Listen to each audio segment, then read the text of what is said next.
nabucheri ngasigi thauramasi athoi mitung ki phampham lang da lengsin binabagi damakta ikai kumnajariba professor nahakpam arunabu das da lengkhat pirakna ba nolokna kausanjari loina na thauram mapu ki phampham dang da lengsin binabagi damakta ikai kumnajaribi hetrimayim subadani president laimarol khorjai kol laikolbu das da lengkhat pirakna ba nolokna ikai kumna ba ucheri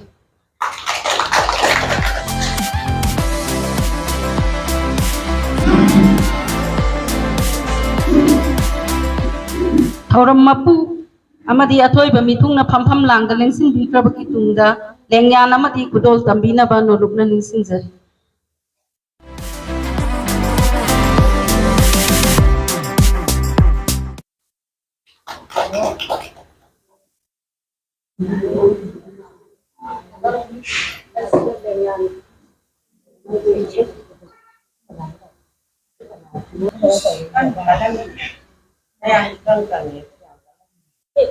lengyan amadi bes kudol tawbikrabagi matung asigi ngasigi thauram asigi maira chukhat pinabagi damakta thauram mapu amadi athoiba mithunglen oibiribi oja ani gi maphamda nolokna hangachari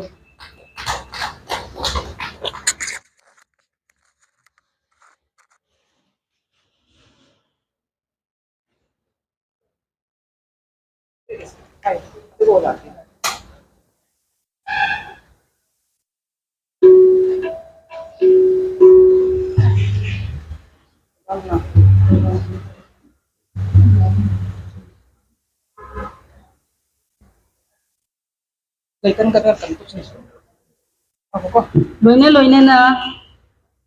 lai katpi na basu nolokna ningsingjari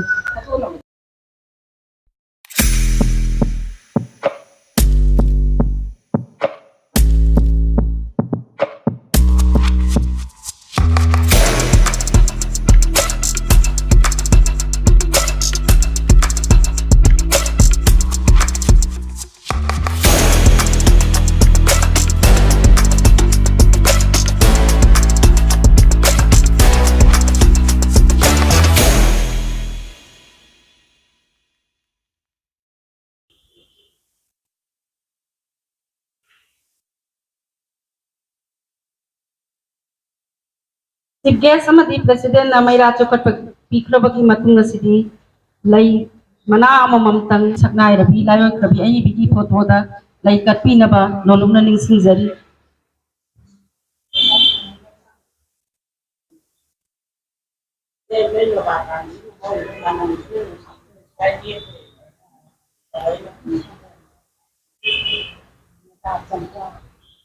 thauram gi makha chathajarakpa oina chahi ama chupna pangthok sakadauriba maharaj kumari binodini devi gi chahi chama suba mapok kuman gi ani suba tha gi thauram masida sahau isai sakpina na bagi damakta ikai khumnajariba wada h ragumanu nolokna ningsingjari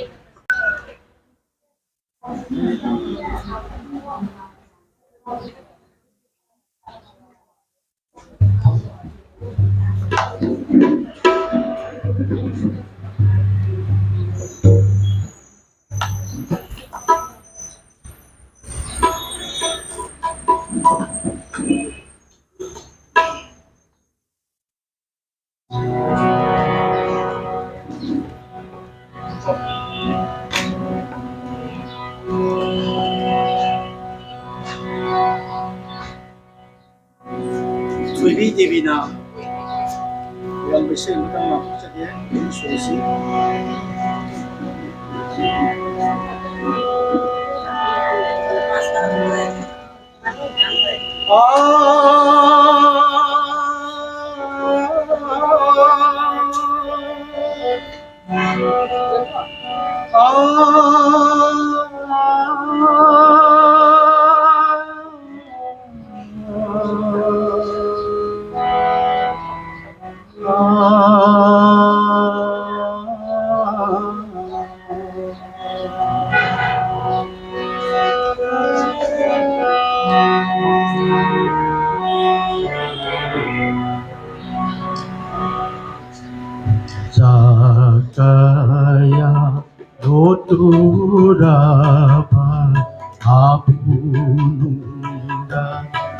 Thamlurava Sakaya Yoturava Abhuduva Thamlurava Ayagilaila Amanda Ayagilaila Amanda Ashino Shakare Ashino Shakare Sakaya Yoturava Abhuduva Thamlurava Abhuduva Thamlurava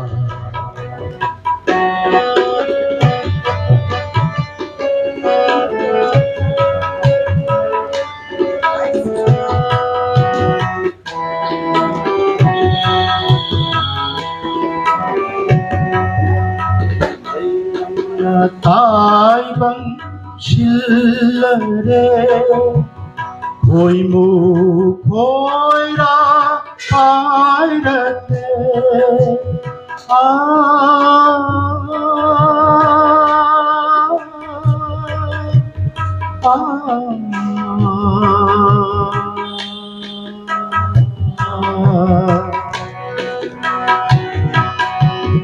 Ngày năm na tai băng Shillare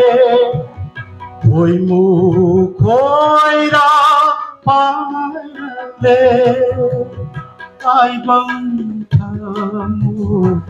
đi hậu ai băng thamu đi hậu Hajar mahau shukri Sakaya Yoturava Abhuduva Thamlurava Abhuduva Thamlurava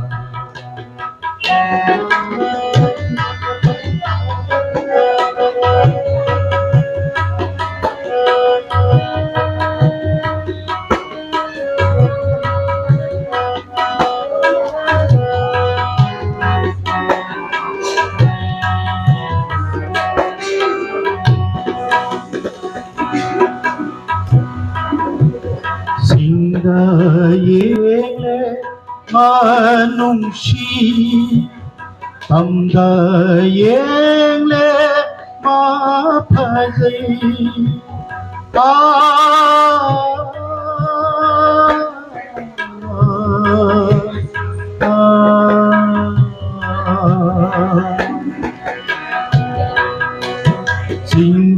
Singayele manungshi Tamdayele mapazai Ari ano Anigi Ari ano Anigi Apun basakam ay ko'y Sakaya Yoturava Abhuduva Thamlurava Ai nagilaila amamba Ai nagilaila amamba Ashino na Shakare Sakaya Yoturava Abhuduva Thamlurava Abhuduva Thamlurava Abhuduva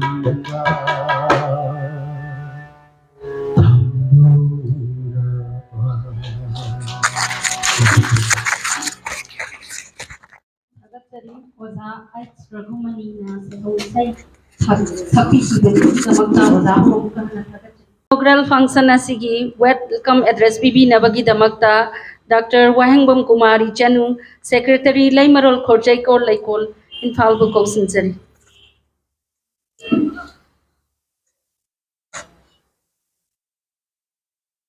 Laimarol Khorjaikol Laikolna Sinja Langjaduna Pangthuk Sariba Maharaj Kumari Binodini gi Samsuba Mapok Numit Thoramga Mari Lainana Chatha Zariba Tha Thagi Oiba Thoramasigi Ani Shubagi Thagi Thoramasi Aikoigi Laikolgi Asangba member ama oibiribi Oza Khangembam Ibetona Mahaki Shanghai Bishenpur Bazar da leibiba Shanghai asida Chaklen amaga loinana Sinbi bani Ashigumlaba Thoram Ashida Maharaj Kumari Binodini gi mafamda Kathok Saba Adugumba Saireng Singh Amadi Isai Nongaina Singba Lanthok Sabagi Thoram Asigi Hogdokpagi Thoram Asigi Mayai Tangbalda Lengsin Biriba Thidokna Ikai Kumnazaribi Laimarol Khorjaikol Laikolgi Hanagisu President Oina Thau Pubirambi Hojikna Din School of Humanities ki Din Oina Manipur University ki Din Oina Pubiribi Asigi Thoram Asigi Athoiba Lembirakpa Oza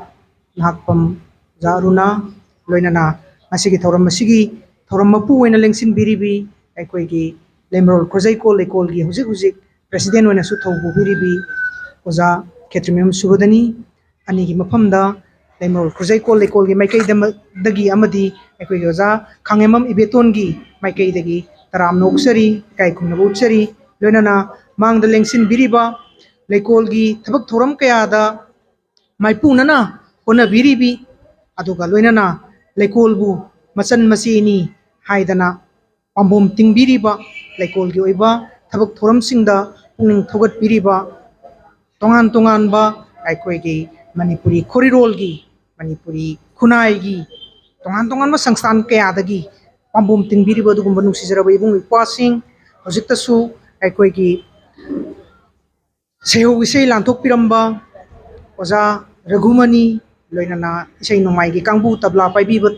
Nuksizaraba Ibung Taram Noksari Ngasigi Thoramasi Aikoi Chaksa Mamangda Kitang Tentakna Hudokpagi Thoramsima Thamnanaba Haidana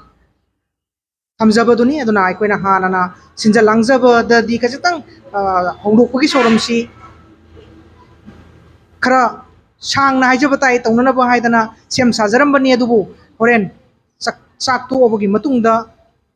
Lakaduruba Thoramduga Kitang Pontang Onjin Taunana Haijabatai Aikoina Pamjarambada Aikoigi Lengbirai Ibung Singsigi Mapamda Kitang Ikai Kumnabu Chaboina Mayai Tangbaldega Lengsin Haningbagi Apambadu Leijabani Adubu Aikoi Saksi Chalukki Thabagi Pibamda Leibasina Maram Moirakandu Daida Horen Ikai Kumnazariba Ibung Singasibusu Akoi Ikai Kumnabu Chaboina Nungtilgi Chathajagadu Chaksa Matungi Thoramsida Kitang Thoramsi Hana Kon Semdok Sabagi Kudung Sabaduma Aikoi Sinja Langjariba Singna Laujabani Loinana Lengsin Biriba Aikoi Laikolgi Advisor Sing Executive Member Sing Laikolgi ni haibada Songthok Piraiba Dugumba Nuksizaraba Member Sing Aduga Aikoi support Tobiriba Aikoi Thongna Hapiriba Laikolgi Damakta Tungda Lepiriba Nuksizaraba Ngasi Lengbiraiba Aikoi Nupa member Punamak Ikai Kumnabutsari Loinana Aikoi Ngasigi Sugumlaba Thoramasibu Bishempur Sida Laksau Ehakna Ngamjaba Kradang Mayam gi Seba Tujage Haidana Thoramsibu offer Tobiriba Haijabatai Aikoi Oza Khangemam Ibeton Laikolgi Yamna Maru Changba Aikoina Su Yamna Luna Laujaba Aduga Kwaidagi Su senior most Oiraba Dugum Laikolgi Lublui Singi Maraktagi Amasu Oibirabi Ozagi Mapamdasu Taram no Uksabaga Loinana Tamoi Siangna Thagat Padu Ozagi Mapamda Pungdoksari Punamakpu Taram no Okpugi Warolasi Tentakna Subsanjari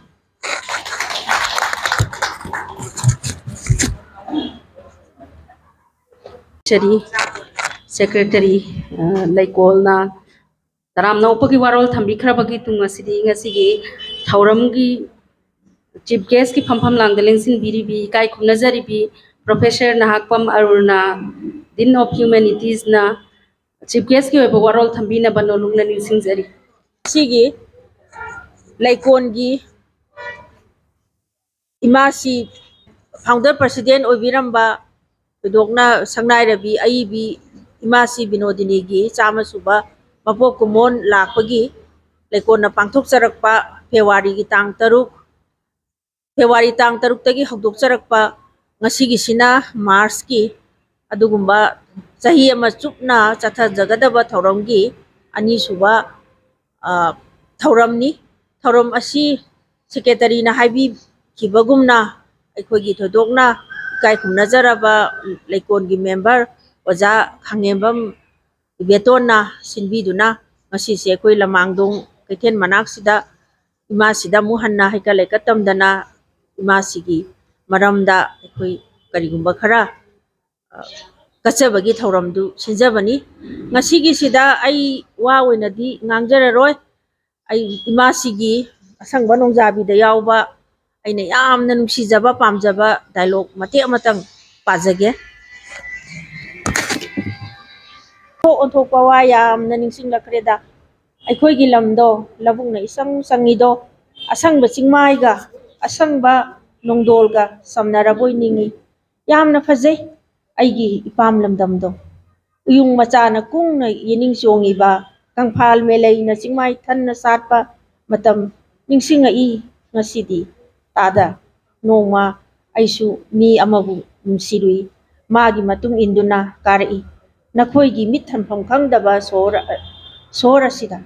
ꯑꯗꯨꯕꯨ ꯃꯥꯗꯤ ꯃꯥꯡꯈꯤ ꯑꯩꯅ ꯑꯗꯨꯝ ꯊꯤꯕ ꯈꯪꯗꯦ ꯅꯪꯅ ꯍꯥꯏꯒꯨꯝꯂꯗꯅ ꯀꯥꯎꯁꯤꯡꯗꯤ ꯍꯪꯒꯠꯅ ꯇꯥꯎꯕ ꯉꯝꯗꯦ ꯏꯆꯦꯜ ꯇꯨꯡꯏꯟꯅ ꯇꯥꯎꯊꯈꯤꯕꯁꯨ ꯌꯥꯏ ꯑꯗꯨꯒ ꯑꯩꯗꯤ ꯑꯀꯪꯕ ꯎꯔꯥꯗ ꯄꯟꯗꯨꯅ ꯍꯤꯡꯂꯤ ꯑꯩꯅ ꯅꯪꯕꯨ ꯍꯥꯟꯅ ꯀꯩꯗꯧꯅ ꯊꯦꯡꯅꯗꯦ ꯇꯥꯗ ꯅꯪ ꯏꯁꯤꯡ ꯏꯆꯥꯎ ꯎꯔꯕꯔꯥ ꯀꯥꯎꯁꯤꯡ ꯃꯌꯥꯝ ꯇꯥꯎꯊꯔꯛꯄꯗꯣ ꯄꯨꯝꯅꯃꯛꯄꯨ ꯈꯨꯔꯨꯝꯖꯔꯤ थागतचरी ngasi chief guest ki phampham langda lengsin biribi kai khumnajaribi ojana phajaraba dialogue amaga loinana chief guest ki weba speech pibi khibagi damakta mathanga sidi ngasi ki thauram mapu ki phampham langda lengsin biribi ikai khumnajaribi Catherine Subadani president Laimarol Khorjaikol Laikolna presidential speech pibi naba nolokna ningsingjari ngasi yai pharaba numit asida ojai betongi sangai sida aikogi leikolgi aikogi ima sida kathok chaba sahi ma chumna aikogi program si pangthok jagadobani ima sigi program si MDU da tang February 3 sida akoi lanthokre ngasi pangthoi basina ani suba thauramni ado akoi thauram mayam si ima sida kathok chabasi chahi ama chupna pangthok chagadobani akhoigi program se ado leikolgi member mayam singsina mem akhoigi offer tawrei mathangi se akhoi Ranjana gi tari adui mathang ai tari mathang ichema bina pani mathang leikhre chahi chupasima akhoigi di ima sigi damakta magi masa manau mayam singsina offer si leptana adum tawrei tawgadoriba mayam si su chak yoba ngaktani ngasi sidi aikogi program inaugural function chi hek loirwa matungda aikoi kabi samelan ama tawjagadoribani masida lekoli member mayam aikogi saidinaba isai nongmai mayam ama mana pamba mayam ama tawgadoribani aduna asigumba kone ima sigi damakta aikoina tawjariba asi ima sina lairebaktagi magi masa manau singna tawjariba se penbiramgani haina aina thajajai maramdi akoina khajitang tawjadana ima sigi mingda akoi mana ama kachedana tawjariba mayam ase ima si pembi naba aduga penchu pembi gani haina khadejai ngasi gi asigumba mafam masida ojai betoni mafam masida program achi sinjabasi kayamu yamna nungai jabage haibabu ojai betongi yum sida yongchak pambi hawi ase yongchak pambi na jum launa pale hainau mapana masida ondhokna ningthijana sale lehau pambina satana masidisda yamna nuaina akoigi tauri aduga champra pambi ondhokna yenghi bada ondhokna nungsi sidesda leiribasi ngasagi oja kenona CBS na pathokibada kaina tombigi de kainodo magi khungangi yumdo maduga manjala dana uyung pambi du dangai re sida yaudriba atei di loina lapu nungpu kari kara uwan loin mak sida awat pam ta leite yengki bada suki mate adi pungning huna phajai adu ngasi gi asigumba koi thauram asida ima sigi mathang makha sathajar ko to ba leibanina sang masu hoji chalura thare loisale haiba chakpa omasu pibi rei adu ngasi gi asigumba thauram asida lengbirakliba punnamak asi mathang aswaida ayak tension jage chalung nangai rebanina nongphe tawdana chalung nangai re kujai thangdoe aduna mathang aswaida tension jage ani suba inaugural function gi heng matungda lakhdoriba function adudadi kabi mayamgi tongan ba leina som semadona makhan gi saideng mayam ama pathabirakani punnamakpu khurumjari Thagachari President na presidential speech pibi khrabagi matung asidi aikoi ozana su takpirame koi chak na ngai rabanina President ya balaujaraga hanba inaugural session si matang soida tensin jare pumnamak pu amuk hanna ikai khumna bu cheri saki matungda mayam pumnamak amuk unaras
Saireng saidin naba amadi isai nongmai gi thauram asida mayai tangbal da lengsin binabagi damakta ikai khumnajari bi chema haubam saithabati saireng saidin naba sigi thauram mapu oina lengsin binaba norukna ningsingjari loina na dais da lengkhat piraknabagi damakta kausinjari ikai khumnajari ba tamo Megha Chandra Kongbam amadi tamo Sarachan Thiamsu dais da lengkhat piraknaba nolokna ikai khumnaba uchabaga loina na kausinjari loina ngasigi thauram asibu host oina sinbiriba aikogi ikai khumnajari bi oza khangembam ibeton su dais da lengkhat piraknaba nolokna ningsingjari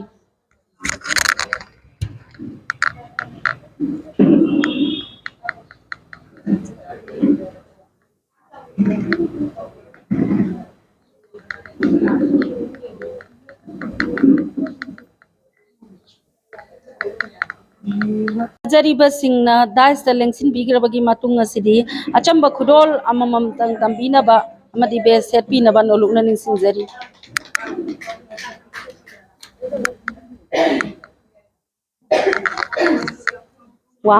wahana ngangbi na ko jade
ꯗꯤꯒꯅꯤꯇꯔꯤꯁꯤꯡꯅ ꯗꯥꯏꯁꯇ ꯂꯦꯡꯁꯤꯟꯕꯤꯈ꯭ꯔꯕꯒꯤ ꯃꯇꯨꯡ ꯑꯁꯤꯗꯤ ꯊꯧꯔꯝꯒꯤ ꯃꯈꯥ ꯆꯠꯊꯖꯔꯛꯄ ꯑꯣꯏꯅ ꯑꯍꯥꯟꯕꯃꯛꯇꯗ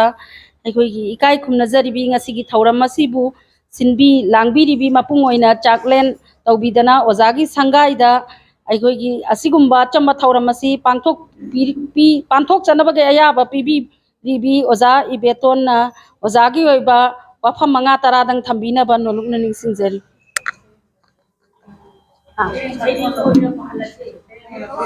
ꯁꯤ ꯂꯣꯏꯔꯒ ꯁꯩꯔꯦꯡ ꯄꯥꯔꯅꯦꯕ Ini ada berapa?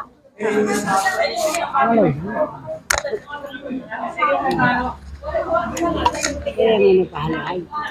ꯍꯣꯏ ꯍꯣꯏ ꯑꯗꯨꯗꯤ ꯍꯥ ꯍꯥꯏꯕꯤꯔꯨꯁꯤ ꯁꯩꯔꯦꯡꯗꯨꯗꯤ ꯑꯣꯖꯥ ꯀꯩꯅꯣꯅ ꯍꯣꯡꯒꯦꯕ Asigi ꯑꯩꯈꯣꯏꯒꯤ ꯂꯩꯀꯣꯟꯒꯤ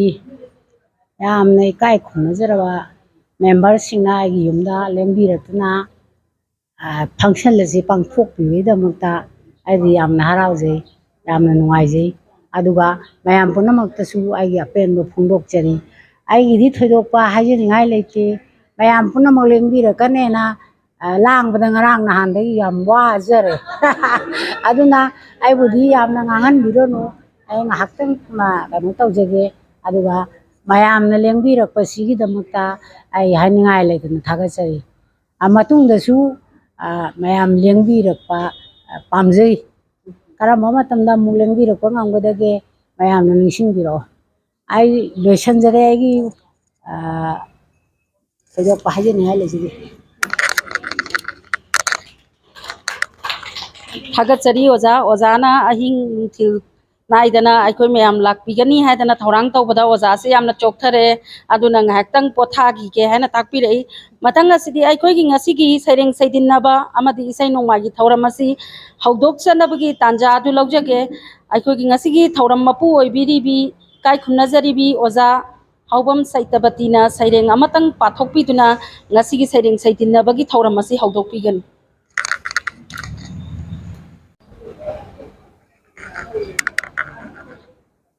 ꯀꯩꯅꯣꯅꯤ ꯃꯥꯏꯅꯨ ꯁꯤꯈ꯭ꯔꯕ ꯃꯇꯨꯡ ꯕꯣꯔꯥ ꯆꯥꯎꯕꯅ ꯇꯦꯡꯊꯥ ꯍꯧꯕꯒꯤ ꯑꯋꯥꯁꯪꯒ ꯂꯩꯕꯒꯤ ꯃꯆꯦꯠ ꯑꯃꯇꯪ ꯄꯥꯖꯒꯦ ꯀꯣꯔꯧ ꯃꯁꯤꯡ ꯊꯤꯕꯗ ꯍꯦꯟꯖꯤꯜꯂꯕ ꯍꯛꯆꯥꯡꯅ ꯁꯛꯍꯦꯟꯕꯗꯤ ꯁꯦꯝꯕꯤꯗ꯭ꯔ ꯁꯛꯐꯝꯅꯗꯤ ꯀꯪꯂꯕ ꯅꯨꯡꯁꯤ ꯋꯥꯈꯜꯅ ꯆꯦꯡꯂ ꯄꯥꯃꯨ ꯋꯥꯈꯜꯅ ꯀꯥꯔ ꯊꯣꯜꯂ ꯍꯛꯆꯥꯡ ꯃꯄ꯭ꯔꯥꯝꯗ ꯍꯟꯖꯤꯟ ꯅꯣꯞꯊ ꯃꯁꯛ ꯑꯣꯏ ꯃꯉꯝ ꯌꯥꯎꯗ꯭ꯔ ꯄꯨꯟꯁꯤꯒꯤ ꯃꯍꯥꯝ ꯇꯥꯔ ꯋꯥꯈꯜꯗ ꯆꯦꯛꯄꯜ ꯈꯥꯔ ꯄꯜꯂꯣꯟꯅ ꯀꯣꯏꯅ ꯌꯥꯆꯜ ꯈꯥꯔꯤꯕ ꯆꯤꯛꯂꯕꯗꯤ ꯀꯥꯅꯨꯡꯗ ꯃꯗꯣꯝ ꯇꯔꯛ ꯇꯔꯛꯅ ꯆꯨꯕꯥ ꯃꯣꯡꯈꯥꯡꯅꯗꯨꯅ ꯂꯩꯔꯤ ꯀꯅꯥꯒꯨꯝꯕ ꯑꯃ ꯁꯤꯟꯊꯕꯇꯅ ꯄꯤꯔꯥꯛ ꯃꯃꯤ ꯁꯥꯝꯂ ꯃꯤꯠꯅꯍꯥ ꯃꯤꯠꯃꯩ ꯃꯔꯤ ꯁꯨꯝꯂꯕ ꯈꯜꯂꯤ ꯋꯥꯈꯜ ꯈꯟꯉꯝꯗ ꯅꯤꯡꯁꯤꯡꯕꯅ ꯅꯨꯡꯁꯤꯕ ꯑꯋꯥ ꯅꯨꯡꯉꯥꯏ ꯑꯣꯏꯍꯜꯂꯤ ꯅꯨꯃꯤꯠ ꯀꯌꯥ ꯂꯦꯜꯂꯛꯄ ꯊꯥꯖꯠ ꯃꯁꯤꯡ ꯍꯦꯟꯅꯗꯤ ꯀꯣꯔꯧ ꯃꯁꯤꯡ ꯈꯪꯂꯛꯏ ꯄꯥꯃꯨ ꯋꯥꯈꯜ ꯇꯧꯗꯨꯅ ꯅꯨꯡꯁꯤ ꯁꯛꯇꯝ ꯌꯦꯛꯇꯨꯅ ꯑꯋꯥ ꯁꯪꯒꯤ ꯂꯩꯃꯥꯏꯗ ꯑꯌꯨꯛ ꯅꯨꯡꯊꯤꯜ ꯅꯨꯃꯤꯗꯥꯡ ꯀꯞꯄ ꯅꯣꯛꯄ ꯈꯦꯅꯗ ꯑꯃꯨꯛ ꯌꯦꯛꯏ ꯍꯧꯈꯤꯗꯣ ꯀꯣꯔꯧ ꯀꯌꯥ ꯆꯠꯈꯤꯗꯣ ꯌꯦꯛꯂꯤ ꯃꯈꯩ ꯏꯅꯧ ꯅꯧ ꯅꯨꯡꯁꯤ ꯃꯥꯏꯊꯣꯡ ꯄꯦꯟꯗꯦꯅꯦ ꯃꯇꯝ ꯀꯧꯕꯤ ꯂꯥꯏꯔꯦꯝꯕꯤ ꯑꯋꯥꯕꯁꯨ ꯉꯥꯏꯔꯝꯗꯦ ꯅꯨꯡꯉꯥꯏꯕꯁꯨ ꯊꯅꯝꯂꯦ ꯍꯤꯛꯅ ꯍꯤꯛꯅ ꯀꯞꯂꯛꯂꯦ ꯅꯨꯡꯁꯤ ꯃꯥꯏꯊꯣꯡ ꯅꯥꯟꯖꯔ ꯆꯦꯛꯄꯜ ꯀꯥꯒꯤ ꯃꯅꯨꯡꯗ ꯅꯣꯡꯗꯣꯜ ꯊꯥꯖꯃꯥꯇꯕꯨ ꯊꯥꯁꯤ ꯊꯥꯅꯤꯜ ꯅꯥꯏꯕꯅꯤ ꯀꯣꯔꯧ ꯃꯥꯁꯨ ꯈꯥꯏꯕꯅꯤ ꯑꯍꯤꯡ ꯅꯨꯡꯊꯤꯜ ꯈꯦꯅꯅ ꯅꯨꯡꯁꯤ ꯑꯣꯏꯕ ꯃꯍꯥꯛꯇꯤ ꯂꯩꯇꯕꯅꯤ ꯈꯦꯅꯕ ꯑꯔꯣꯏ ꯑꯈꯝ ꯅꯥꯏꯗꯕ ꯂꯦꯡꯗꯕꯅꯤ ꯃꯇꯝ ꯆꯨꯞ ꯍꯧꯕꯒꯨꯝꯅ ꯇꯗꯦꯛꯏ ꯑꯔꯣꯏꯕꯒꯨꯝ ꯆꯨꯝꯕꯅꯤ ꯅꯨꯡꯁꯤ ꯃꯥꯏꯊꯣꯡ ꯐꯖꯕ ꯃꯌꯦꯛ ꯆꯥꯝꯕ ꯂꯩꯇ꯭ꯔꯤꯅꯦ ꯆꯥꯅ ꯃꯥꯒꯤ ꯃꯒꯨꯟꯁꯨ ꯃꯥꯏꯊꯣꯡꯇꯅ ꯍꯦꯟꯗꯦꯗꯣ ꯃꯒꯨꯟꯇꯅ ꯃꯋꯥꯡꯉꯤ ꯈꯜꯂꯨ ꯈꯨꯗꯤꯡ ꯌꯥꯎꯕꯅꯤ ꯋꯥꯠꯄꯃꯛꯇ ꯂꯩꯇ꯭ꯔꯕ ꯊꯤꯔꯨ ꯈꯨꯗꯤꯡ ꯁꯨꯕꯅꯤ ꯄꯤꯛꯂ ꯊꯃꯣꯏ ꯂꯥꯌꯨꯝꯗ ꯎꯗꯨꯅꯇ ꯆꯠꯄꯅꯤ ꯂꯣꯏꯅꯥꯏꯗ꯭ꯔꯕ ꯃꯥꯂꯦꯝꯁꯦ ꯃꯥꯒꯤꯗꯃꯛ ꯍꯤꯡꯕꯅꯤ ꯀ꯭ꯔꯨ ꯀ꯭ꯔꯨ ꯈꯣꯡꯂꯛꯏ ꯃꯃꯩ ꯅꯣꯝ ꯅꯣꯝ ꯆꯦꯂꯥꯆꯥ ꯀꯨꯆꯨ ꯑꯣꯜꯂ ꯃꯥꯏꯊꯣꯡꯒꯤ ꯇꯊꯛꯂꯕ ꯃꯤꯁꯅꯥꯅ ꯊꯤꯔꯛꯏꯅꯦ ꯂꯦꯞꯈꯠꯂ ꯆꯦꯛꯄꯜ ꯃꯅꯨꯡ ꯀꯥꯗꯒꯤ ꯊꯣꯡꯅꯥꯎ ꯌꯣꯠꯄꯨ ꯄꯥꯏꯔꯒ ꯆꯩꯉꯥꯛ ꯑꯣꯏꯔ ꯍꯛꯆꯥꯡꯒꯤ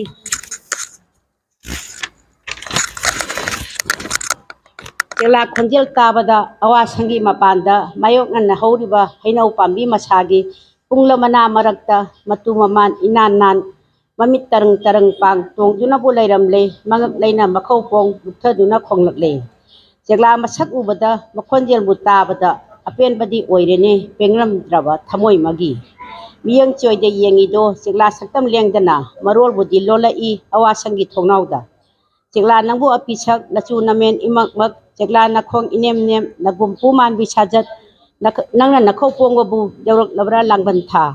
ꯆꯦꯛꯂꯥ ꯅꯈꯣꯜ ꯇꯥꯕꯗ ꯅꯨꯡꯁꯤꯅ ꯇꯧ ꯎꯕꯗ ꯇꯨꯃꯤꯟ ꯂꯩꯔꯝ ꯊꯃꯣꯏꯁꯦ ꯃꯈꯣꯜ ꯊꯣꯛꯅ ꯂꯥꯡꯂꯛꯂꯦ ꯑꯇꯤꯌꯥꯁꯨ ꯁꯦꯡꯉꯤꯗꯣ ꯂꯤꯔꯤ ꯃꯥꯂꯪꯁꯨ ꯍꯧꯔꯛꯂꯦ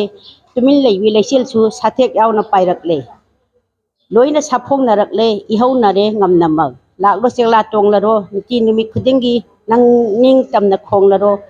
ꯃꯆꯦꯠ ꯇꯥꯔ ꯊꯃꯣꯏꯁꯦ ꯅꯪꯅ ꯅꯅꯤꯡ ꯇꯝꯕꯗ ꯊꯤꯡꯂꯔꯣꯏ ꯀꯔꯤꯁꯨ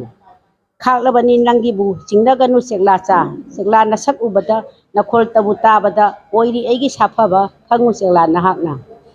ꯄꯥꯏꯊꯔꯛꯂꯣ ꯇꯣꯡꯂꯔꯣ ꯑꯋꯥꯁꯪꯒꯤ ꯃꯥꯡꯁꯤꯗ ꯈꯥꯛꯅꯤ ꯅꯪꯒꯤ ꯁꯔꯨꯛꯄꯨ ꯇꯝꯂꯕꯅꯤ ꯆꯔꯥꯗꯤ ꯆꯦꯛꯂꯥ ꯅꯪꯅ ꯊꯜꯂꯒ ꯊꯟꯕ ꯑꯣꯏꯒꯦ ꯑꯩꯍꯥꯛꯁꯨ ꯃꯤꯠꯀꯤ ꯄꯤꯅ ꯏꯁꯤꯡ ꯑꯣꯏ ꯊꯛꯀꯣ ꯆꯦꯛꯂꯥ ꯅꯕꯨꯛ ꯊꯟ ꯃꯤꯀꯨꯞ ꯀꯌꯥ ꯉꯥꯏꯈꯤꯕ ꯊꯥꯖꯠ ꯀꯌꯥ ꯍꯧꯈꯤꯕ ꯅꯣꯡꯃ ꯀꯧꯕ ꯃꯇꯝꯁꯦ ꯇꯨꯃꯤꯟ ꯇꯨꯃꯤꯟ ꯂꯥꯛꯏꯗꯣ ꯍꯥꯏꯔꯝꯗꯅ ꯆꯠꯈꯤꯗꯣ ꯍꯧꯕꯤꯔꯝꯗꯦ ꯀꯔꯤꯁꯨ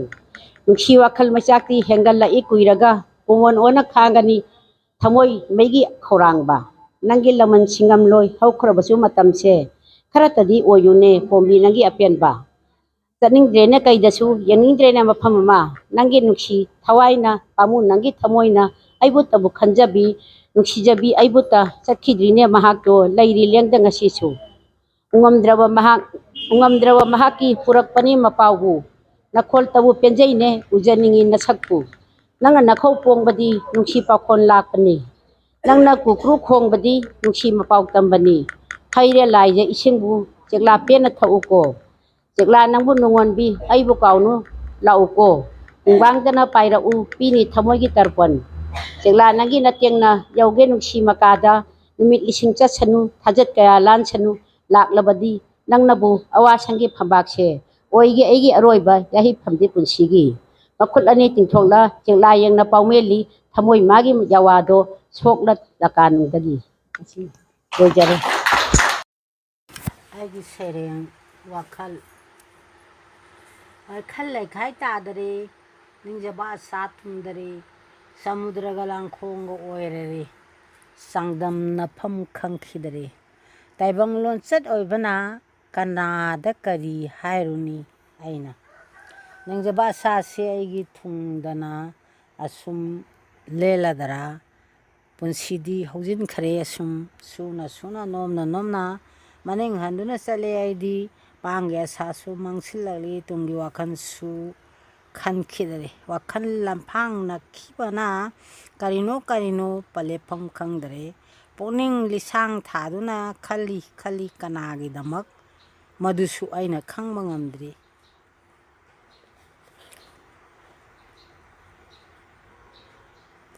ꯀꯔꯝꯕꯅꯣ ꯀꯔꯤꯅꯣ ꯀꯅꯥꯕꯨꯅꯣ ꯈꯪꯗꯅ ꯀꯔꯝ ꯄꯂꯦꯞꯐꯝ ꯈꯪꯂꯨꯅꯤ ꯑꯩꯅ ꯃꯪꯗꯤ ꯃꯪꯅꯤ ꯇꯥꯏꯕꯪ ꯑꯣꯏꯕ ꯌꯥꯗꯦ ꯅꯣꯡꯉꯥꯜꯂꯝꯗꯥꯏ ꯉꯁꯤ ꯑꯍꯤꯡꯒꯤ ꯀꯞꯂꯝꯈꯤ ꯅꯪꯒꯤꯗꯃꯛ ꯑꯩꯒꯤ ꯊꯋꯥꯏꯅ ꯊꯥꯗꯣꯛꯇꯨꯅ ꯆꯠꯈ꯭ꯔꯕ ꯅꯪꯅꯤ ꯇꯥꯏꯕꯪꯕꯨ ꯈꯪꯍꯧꯗꯅ ꯊꯥꯗꯣꯛꯐꯝ ꯊꯣꯛꯄ ꯂꯩꯕꯗꯨꯅ ꯁꯦꯝꯕꯤꯕ ꯃꯄꯨꯒꯤ ꯊꯧꯔꯥꯡꯅꯤ ꯃꯥꯒꯤ ꯅꯤꯡꯉꯝꯍꯧꯗꯦ ꯑꯩꯈꯣꯏꯇꯅ ꯅꯪꯒꯤꯗꯃꯛ ꯀꯪꯂꯥ ꯍꯣꯜꯒꯤ ꯁ꯭ꯇꯦꯖꯗ ꯂꯦꯞꯅ ꯃꯥꯏꯀ꯭ꯔꯣꯐꯣꯟ ꯄꯥꯏꯅ ꯈꯪꯂꯦꯞ ꯂꯦꯞꯈꯤꯕꯗ ꯑꯩꯈꯣꯏ ꯈꯣꯏꯔꯥꯡ ꯍꯧꯈꯤꯕ ꯑꯦꯗꯚꯥꯟꯁ ꯇꯥꯅ ꯄꯨꯅꯕ ꯍꯣꯠꯅꯔꯨꯈꯤ ꯃꯌꯥꯝ ꯃꯔꯛꯇꯒꯤ ꯑꯩꯈꯣꯏ ꯑꯅꯤꯈꯛꯇꯪꯅ ꯈꯪꯗꯣꯛꯄ ꯄꯥꯝꯈꯤ ꯍꯥꯏꯉꯝꯗ꯭ꯔꯕ ꯋꯥꯐꯝ ꯗꯥꯛꯇꯔꯒꯤ ꯂꯣꯟꯗ ꯑꯥꯏ ꯑꯦꯝ ꯁꯣꯔꯤ ꯈꯪꯂꯕꯁꯨ ꯍꯥꯏꯗꯣꯛꯄ ꯉꯝꯈꯤꯗꯕꯅ ꯅꯨꯡꯊꯤꯜꯒꯤ ꯃꯇꯝꯗꯤ ꯂꯣꯏꯁꯤꯜꯂꯛꯈꯤꯕ ꯈꯥ ꯋꯥꯡꯒꯤ ꯑꯔꯥꯞꯄ ꯆꯠꯅꯒꯗꯕ ꯑꯩꯈꯣꯏꯅꯤ ꯃꯤꯠꯇ ꯄꯤꯔꯥꯡ ꯏꯔꯥꯆꯦꯟ ꯌꯦꯡꯅꯈꯤ ꯑꯃꯅ ꯑꯃꯕꯨ ꯑꯥꯔꯊ ꯂꯩꯕ ꯃꯤꯠꯌꯦꯡꯗ ꯉꯥꯡꯊꯣꯛꯄ ꯉꯝꯗꯅ ꯆꯤꯟꯕꯥꯟ ꯀꯥꯡꯗꯨꯅ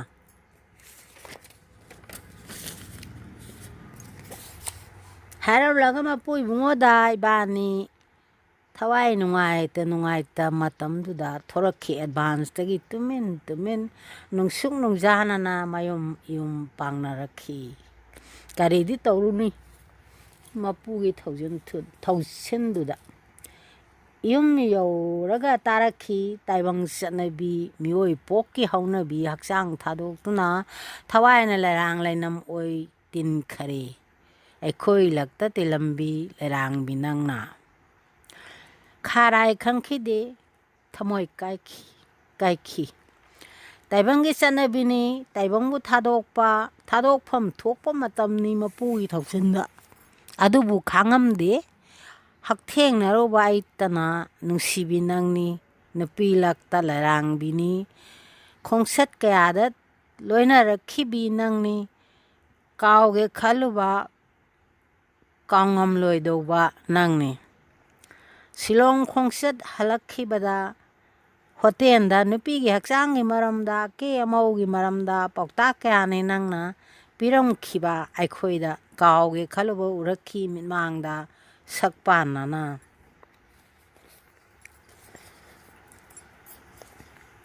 numitisu nangi thawaina nungai khidabadi nupi gi thawramda khunai sina thawai bide nupi bu hantana khallubada sor thengki nangi ngang thokpa ngamdana thanungi wadu microphone paina wan tharakhi nangna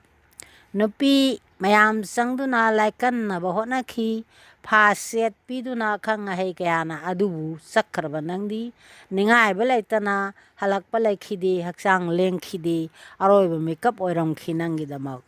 ningsinglubu khudingda thamoi se kairi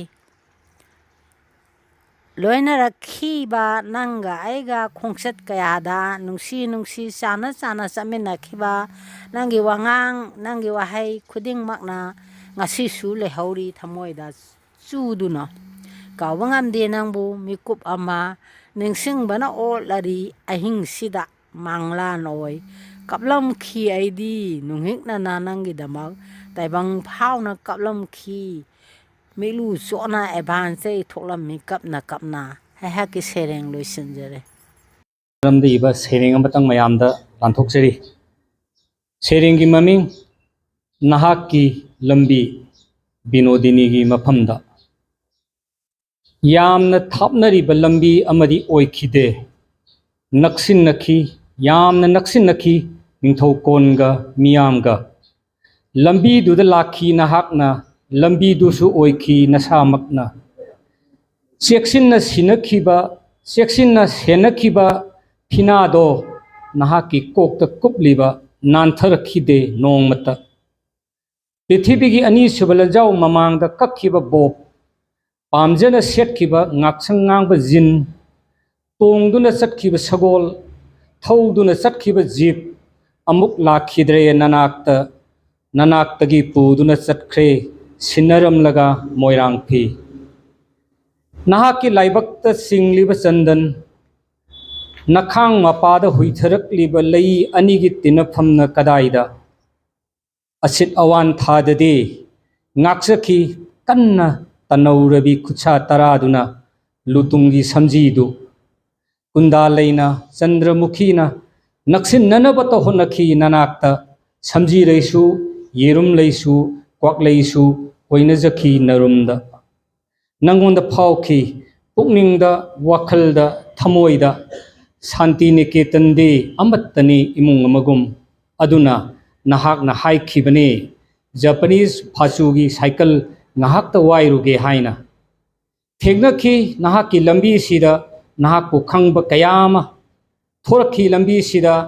Ram Kinkargi Indian Binodini loina dunata lairiba artha leiba mityeng pumbum tarakpa khudang anigi paukhong maning tamliba samlang nanakta yaurakhi nahakna ayaba piduna Shanti Niketanda thengnakhibi Rabindranath Sagai da onglakhibi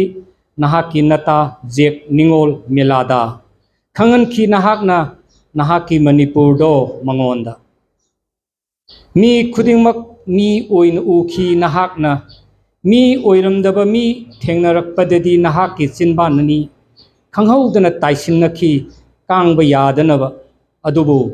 थोंग थोंनाव खुदिंगमक हांदोउदि हाइखी नाहाकना लाउना यामना लाउना खुमजिल्लकपा नुंगसिना थेंगलकपा मिकुप्ता ओनखीबदी पामखिदे नाहाकना काउथोकलगा हौरकफमबु मचोई मचोई नरब लिकलू ओंदुना चाइथोरक्त्रिङै नाहाकना लेंसिनजगे होनखी चिंगछांग परेंगी लंगला पाइदुना मिंगसेल ओइरिबा नाहाकि लोकताकता येंगदुना त lucky काइथरकलबा सक्तमसिंग अदुगा कपखी नाहाकना साखीबा महौसागी मूर्तिदुदा चेतना पाइसिल्लगा कनसिल्लबा मूर्ति सिंगदुना नाहाकि अंगौबा इनफीदुबुदी सिंगनखी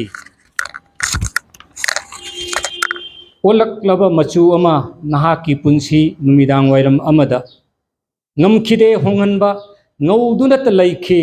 मयेक सेंगना ngौबा नाहाकि लंबीदा ngan ngौखिबा उखिबा पुनमगना हौजिकसु ngौना पुनफौ खुरुमजरी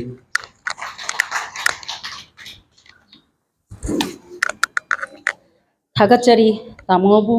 तामोना इमासीगी मरमदा सैथाबा इबीबा तुगुम्बा सैरेंग अमा लांथोकपीबगीदमक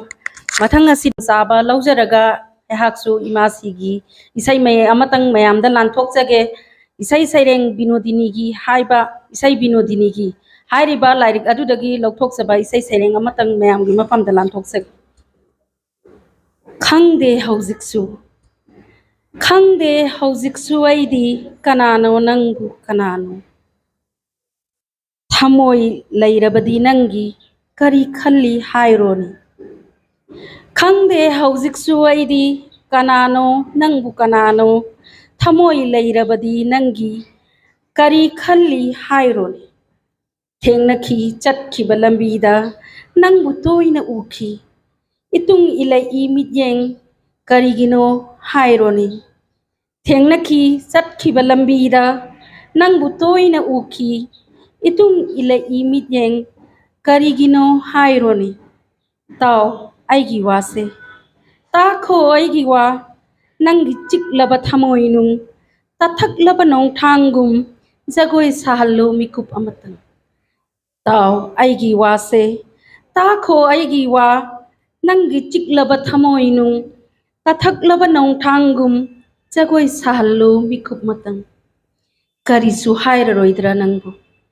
करिसु पामद्रबरा इकादा करिगी Larry Tumin हाइरो कैदौगे हाइनिंगबवा करिसु हाइररोइद्रा नंगु करिसु पामद्रबरा इकादा करिगी Tumin Larry हाइरो कैदौगे हाइनिंगबवा मथंग असिदी कौसिनजरी इकाई खुमनजरीबी लैमरोल खोजेकोल लैकोलगी अचंग थौमी ओइबिरीबी अखोगी ओजा बिमापति थियाम उंगबीबु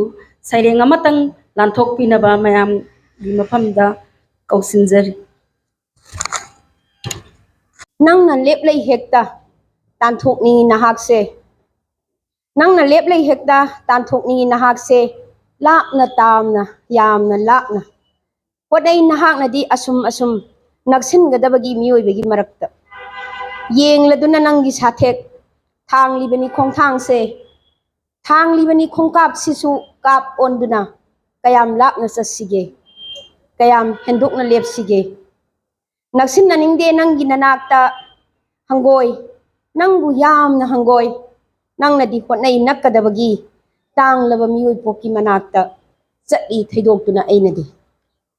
पोकलबसु मचा चामा नोंगमत मोमोन नोखिदे मपुरोइबा निंगबी गंधारिदो हेन हेन कौशिल्ली नंगबु सिंगमाई छन्ना चागलक्लिबा अंगांग मैरीगी मैनुंगदा नत्ते नंगदी ऐगी चाना थोइबा नत्ते नंगदी ऐगी इथा नुंगी इचा अदुना पामदे नंगबु नावकोनबा ऐदी हाइबनी नंगसे ऐदी हाइबनी नंगसे सुनक नक्सिन निंगदे अदुना नंग चटखो इनाक्तगी लापना यामना लापना चटखो उनंगबु खुनी इमासिगी सही चामा सुबगी चथरक्लिबा थौरम असिगी सरुक अमा ओइना सैरेंग सैदिनबदा एंसिनबिरिबा पुमनमकु इकुकनोनो खुरुमजरी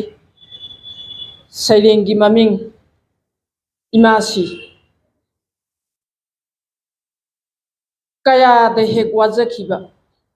ꯀꯌꯥꯗ ꯍꯦꯛ ꯋꯥꯖꯈꯤꯕ ꯅꯔꯝꯗꯝꯒꯤꯗꯃꯛ ꯅꯖꯥꯇꯤꯒꯤꯗꯃꯛ ꯁꯤꯅꯐꯝ ꯈꯪꯗ꯭ꯔꯕ ꯖꯥꯇꯤꯒꯤ ꯐꯤꯔꯥꯜ ꯄꯥꯏꯔꯗꯨꯅ ꯃꯝꯁꯤꯜꯂꯛꯂꯕ ꯅꯣꯡꯗꯣꯜꯕꯨ ꯌꯦꯡ ꯇꯊꯛꯈꯤꯕꯅꯤ ꯃꯄꯨꯒꯤ ꯄꯥꯎꯖꯦꯜ ꯂꯥꯛꯂꯕꯗ ꯄꯤꯛꯂꯤꯕ ꯅꯋꯥꯒꯤ ꯈꯣꯟꯖꯦꯜꯗ ꯑꯩꯁꯨ ꯈꯨꯝꯈꯤꯕꯅꯤ ꯑꯩꯈꯣꯏ ꯂꯩꯔꯤ ꯂꯧꯖꯍꯧꯔꯦ ꯁꯅꯥ ꯈꯨꯠꯇꯒꯤ ꯐꯤꯔꯥꯜꯁꯦ ꯅꯣꯡꯃꯗꯣꯜ ꯈꯦꯠꯅ ꯄꯥꯏꯔꯤꯕ ꯂꯝꯗꯝꯁꯤꯗ ꯐꯤꯔꯥꯜꯁꯤꯗꯒꯤ ꯆꯥꯏꯊꯔꯛꯄꯅꯤ ꯑꯄꯨꯟꯕꯒꯤ ꯄꯥꯡꯒꯜ ꯅꯨꯡꯁꯤꯕꯒꯤ ꯏꯔꯤꯛ ꯌꯣꯝꯂꯝꯕ ꯆꯦꯠꯅ ꯅꯣꯡꯗꯣꯜ ꯈꯦꯠꯅ ꯄꯥꯏꯔꯛꯄꯗ ꯅꯍꯥꯛꯀꯨꯝ ꯐꯤꯒꯥꯎ ꯆꯣꯟꯅ ꯌꯣꯝꯂꯗꯨꯅ ꯌꯦꯟꯕ ꯉꯝꯒꯗꯧꯔꯤꯕ꯭ꯔꯥ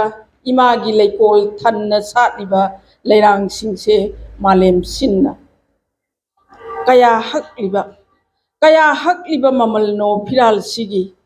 ꯍꯥꯞꯂꯤꯕꯅꯤ ꯏꯃꯥꯒꯤ ꯂꯟꯒꯩ ꯄꯨꯝꯕ ꯋꯥꯡꯂ ꯅꯣꯡꯗꯣꯜ ꯈꯦꯠꯅ ꯍꯥꯏ ꯍꯨꯝꯂꯛꯄꯗ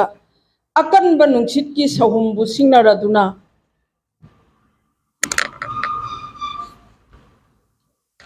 ꯇꯥꯛꯈ꯭ꯔꯤꯕꯅꯤ ꯏꯃꯥꯒꯤ ꯄꯥꯡꯒꯜ ꯊꯧꯅꯥ ꯄꯤꯛꯂ ꯂꯝꯗꯝ ꯑꯃ ꯁꯤꯡꯅꯕ ꯌꯥꯗ꯭ꯔꯕ ꯖꯥꯇꯤ ꯀꯥꯡꯂꯨꯞ ꯎꯠꯈ꯭ꯔꯤꯕꯅꯤ ꯃꯥꯂꯦꯝ ꯁꯤꯟꯅ ꯐꯤꯔꯥꯜ ꯁꯤꯠꯇꯅ ꯃꯅꯤꯡ ꯇꯝꯖꯔꯝꯕꯅꯤ ꯅꯤꯡꯇꯝꯅ ꯇꯣꯞ ꯇꯣꯞꯄꯅꯤ ꯂꯣꯟꯗ ꯁꯥꯍꯤꯇ꯭ꯌꯗ ꯅꯥꯠꯇ ꯁꯛꯐꯝꯗ ꯀꯨꯆꯨꯗ ꯁꯥꯖꯠꯇ ꯃꯤꯠꯌꯦꯡꯗ ꯋꯥꯈꯜꯗ ꯊꯃꯣꯏꯗ ꯑꯁꯤꯒꯨꯝꯕ ꯃꯤꯑꯣꯏ ꯀꯥꯡꯂꯨꯞꯇꯨꯅꯤ ꯅꯨꯃꯤꯠ ꯇꯥꯗꯦ ꯍꯥꯏꯅꯈꯤꯕ ꯕ꯭ꯔꯤꯇꯤꯁꯄꯨ ꯁꯤꯡꯅꯈꯤꯕ ꯁꯤ ꯅꯠꯇ꯭ꯔ ꯅꯍꯥꯛꯅ ꯁꯤꯟꯅꯅꯤꯡꯈꯤꯕ ꯊꯧꯅꯥꯒꯤ ꯐꯤꯔꯥꯜꯗꯣ ꯅꯋꯥꯁꯤꯡꯗ ꯊꯃꯣꯏ ꯆꯥꯎꯕꯗ ꯁꯣꯟꯅꯔꯤ ꯊꯧꯅꯥꯗ ꯅꯠꯇꯅ ꯌꯦꯛꯅꯕꯅꯤ ꯈꯪꯅ ꯀꯔꯤꯒꯤ ꯂꯥꯟꯊꯣꯛꯂꯨꯏ ꯊꯃꯣꯏ ꯅꯪꯒꯤ ꯁꯅꯥꯇꯣꯝꯕꯤꯅ ꯕꯣꯔ ꯁꯥꯍꯦꯕꯇ ꯊꯧꯔꯤ ꯆꯤꯡꯅꯈꯤ ꯊꯃꯣꯏꯒ ꯄꯨꯛꯅꯤꯡꯒ ꯅꯨꯡꯁꯤ ꯊꯧꯔꯤꯅ ꯎꯏꯕꯔꯥ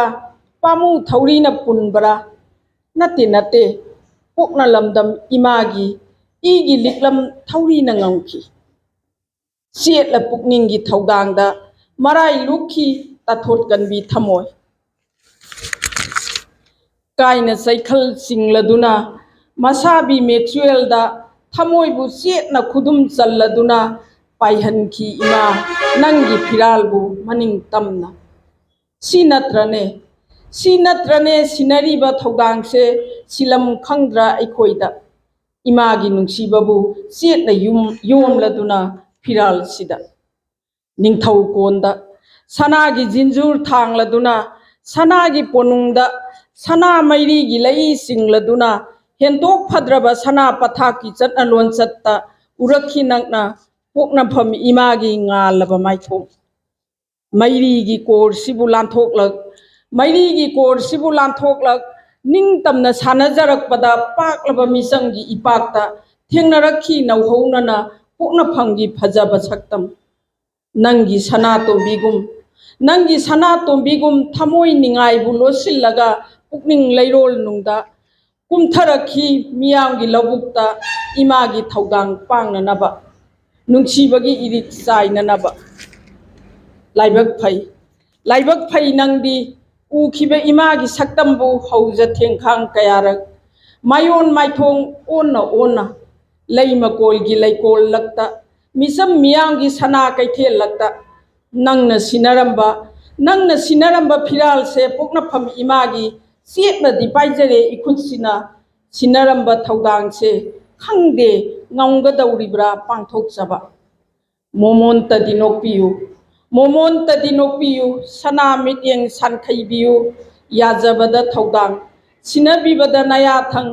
ꯄꯣꯝꯁꯥꯠꯅꯔꯛꯂꯤꯕ ꯄꯣꯛꯅꯐꯝ ꯂꯩꯀꯣꯜꯒꯤ ꯂꯩꯔꯥꯡꯅꯤ ꯈꯟꯕꯤꯗꯨꯅ ꯄꯨꯝꯅꯃꯛꯄꯨ ꯈꯨꯔꯨꯝꯖꯔꯤ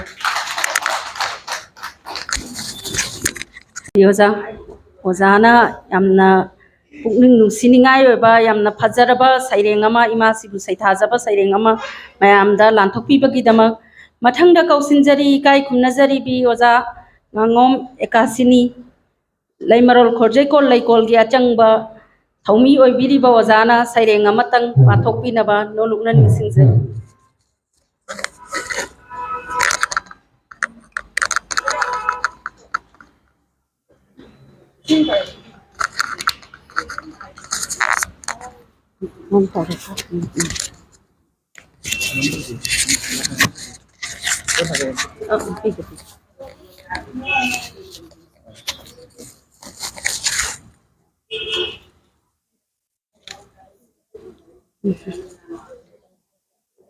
ꯂꯦꯡꯁꯤꯟꯕꯤꯔꯤꯕ ꯂꯦꯡꯁꯤꯟꯕꯤꯔꯤꯕ ꯄꯨꯝꯅꯃꯛꯀꯤ ꯃꯐꯝꯗ ꯑꯩꯒꯤꯁꯨ ꯉꯁꯤ ꯏꯃꯥꯁꯤꯒꯤ ꯃꯐꯝꯗ ꯀꯠꯆꯕ ꯁꯩꯔꯦꯡ ꯑꯃꯈꯛꯇꯪ ꯈꯨꯗꯣꯜ ꯇꯧꯖꯒꯦ. ꯁꯩꯔꯦꯡꯒꯤ ꯃꯃꯤꯡ ꯏꯐꯗ ꯐꯖꯩ. ꯃꯍꯧꯁꯥꯒꯤ ꯈꯨꯠꯁꯦꯝ ꯄꯨꯝꯅꯃꯛ ꯑꯃꯠꯇ ꯐꯖꯗꯅ ꯎꯗꯦ. ꯄꯨꯝꯅꯃꯛ ꯏꯐꯗ ꯐꯖꯩ. ꯌꯦꯡꯗ ꯌꯦꯡꯅꯤꯡꯉꯤ ꯃꯔꯝꯗꯤ ꯐꯖꯅ ꯌꯦꯡꯕ ꯍꯩꯕꯒꯤ. ꯌꯦꯅꯤꯡ ꯍꯨꯟꯗ꯭ꯔꯕ ꯃꯔꯨ ꯀꯣꯛꯂꯕ ꯃꯥꯂꯦꯝꯁꯨ ꯑꯊꯤꯕ ꯂꯩꯇꯦ. ꯈꯟꯗꯕ ꯉꯝꯃꯤ ꯃꯍꯧꯁꯥꯒꯤ ꯈꯨꯠꯁꯦꯝꯅꯤ. ꯍꯣꯡꯕ ꯅꯥꯏꯕ ꯔꯤꯇꯨꯒꯤ ꯈꯣꯡꯆꯠꯅꯤ. ꯋꯥꯔꯧꯐꯝ ꯊꯣꯛꯇꯦ ꯃꯤꯑꯣꯏꯕꯅ. ꯎꯔꯨꯕ ꯈꯨꯗꯤꯡꯃꯛ ꯅꯐꯝꯗꯗꯤ ꯂꯣꯏꯅ ꯃꯃꯜ ꯂꯩ.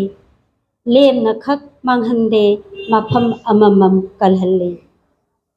ꯅꯐꯝꯗꯗꯤ ꯉꯝꯅꯃꯛ ꯁꯅꯥꯅꯤ.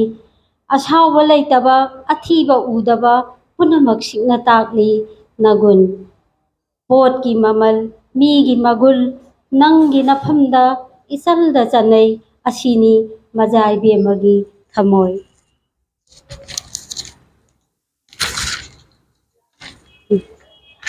ꯃꯤꯑꯣꯏꯕꯒꯤ ꯃꯄꯣꯛꯇ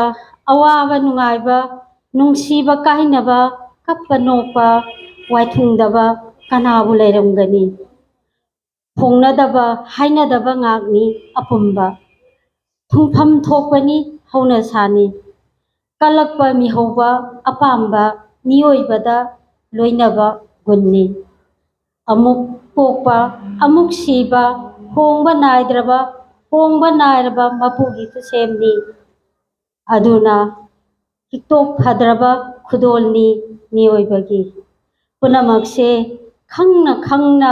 ꯃꯤꯑꯣꯏꯕꯅ ꯈꯪꯖꯤꯟꯅꯗ. ꯅꯥꯗꯣꯝ ꯇꯨꯃꯤꯟ ꯋꯥꯍꯩ ꯑꯃꯠꯇ ꯀꯥꯡꯊꯣꯛꯇ. ꯑꯋꯥꯕ ꯃꯥꯏꯊꯣꯡ ꯂꯣꯠꯁꯤꯟꯅ ꯊꯃꯣꯏꯒꯤ ꯃꯩꯆꯥꯛ ꯈꯥꯡꯖꯤꯟꯅ ꯆꯤꯟꯕꯥꯟꯗ ꯃꯣꯃꯣꯠ ꯅꯣꯛꯆꯕꯅꯤ. ꯏꯪ ꯇꯞꯅ ꯃꯣꯡ ꯍꯥꯗꯅ ꯅꯨꯡ ꯄꯥꯟꯗ ꯀꯟꯅ ꯂꯥꯟꯊꯦꯡꯅꯩ ꯅꯪꯅ.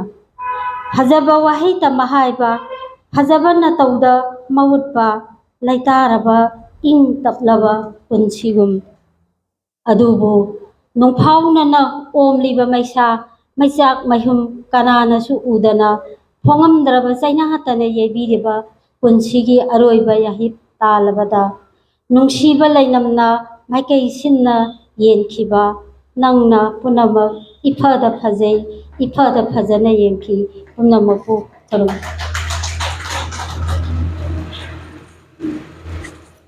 ꯊꯥꯒꯠꯆꯔꯤ ꯑꯣꯖꯥ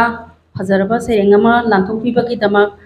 ꯊꯧꯔꯝꯒꯤ ꯃꯔꯛ ꯊꯠꯅ ꯑꯩꯈꯣꯏ ꯉꯁꯥꯏ ꯑꯣꯖꯥꯁꯤ ꯂꯩꯇꯕꯒꯤ ꯀꯧꯈꯠꯆꯍꯧꯗꯕꯅꯤ. ꯏꯀꯥꯏ ꯈꯨꯝꯅꯖꯔꯤꯕ ꯑꯣꯖꯥ ꯁꯦꯔꯥꯝ ꯃꯣꯍꯦꯟꯗ꯭ꯔꯣꯁꯨ ꯗꯥꯏꯁꯇ ꯂꯦꯡꯈꯠꯄꯤꯔꯛꯅꯕ ꯅꯣꯂꯨꯛꯅ ꯅꯤꯡꯁꯤꯡꯖꯔꯤ. ꯍꯥꯟꯅ ꯑꯩꯈꯣꯏ ꯗꯥꯏꯁꯇ ꯂꯦꯡꯁꯤꯟꯗꯨꯅ ꯂꯩꯕꯤꯔꯝꯕ ꯏꯀꯥꯏ ꯈꯨꯝꯅꯖꯔꯤꯕ ꯑꯈꯟꯅꯕ ꯃꯤꯊꯨꯡꯂꯥꯡꯒꯤ ꯐꯝꯐꯝ ꯂꯥꯡꯗ ꯂꯦꯡꯁꯤꯟꯕꯤꯔꯝꯕ ꯑꯩꯈꯣꯏꯒꯤ ꯇꯥꯃꯣ ꯁꯔꯠꯆꯥꯟ ꯊꯤꯌꯥꯝꯁꯤ ꯌꯨꯝꯒꯤ ꯑꯆꯤꯟꯕ ꯌꯥꯝꯅ ꯏꯃꯔꯖꯦꯟꯁꯤ ꯑꯣꯏꯕ ꯄ꯭ꯔꯣꯕ꯭ꯂꯦꯝ ꯑꯃ ꯂꯥꯛꯄꯗꯒꯤ ꯍꯧꯖꯤꯛ ꯍꯜꯂꯒꯦ ꯍꯥꯏꯅ ꯇꯥꯛꯄꯤꯔꯛꯏ. ꯃꯁꯤꯗꯁꯨ ꯃꯌꯥꯝꯅ ꯑꯌꯥꯕ ꯄꯤꯕꯤꯅꯕ ꯅꯣꯂꯨꯛꯅ ꯏꯀꯥꯏ ꯈꯨꯝꯅꯕ ꯎꯠꯆꯔꯤ ꯅꯤꯡꯁꯤꯡꯖꯔꯤ. ꯊꯧꯔꯝꯒꯤ ꯃꯈꯥ ꯆꯠꯊꯖꯔꯛꯄ ꯑꯣꯏꯅ ꯑꯩꯈꯣꯏꯒꯤ ꯁꯩꯔꯦꯡ ꯄꯥꯊꯣꯛꯄꯤꯅꯕꯒꯤꯗꯃꯛꯇ ꯀꯧꯁꯤꯟꯖꯔꯤ ꯕꯤꯅꯥꯄꯥꯅꯤ ꯊꯣꯛꯆꯣꯝ ꯆꯦꯃꯥ ꯕꯤꯅꯥꯄꯥꯅꯤꯅ ꯁꯩꯔꯦꯡ ꯑꯃꯇꯪ ꯂꯥꯟꯊꯣꯛꯄꯤꯅꯕ ꯅꯣꯂꯨꯛꯅ ꯅꯤꯡꯁꯤꯡꯖꯔꯤ.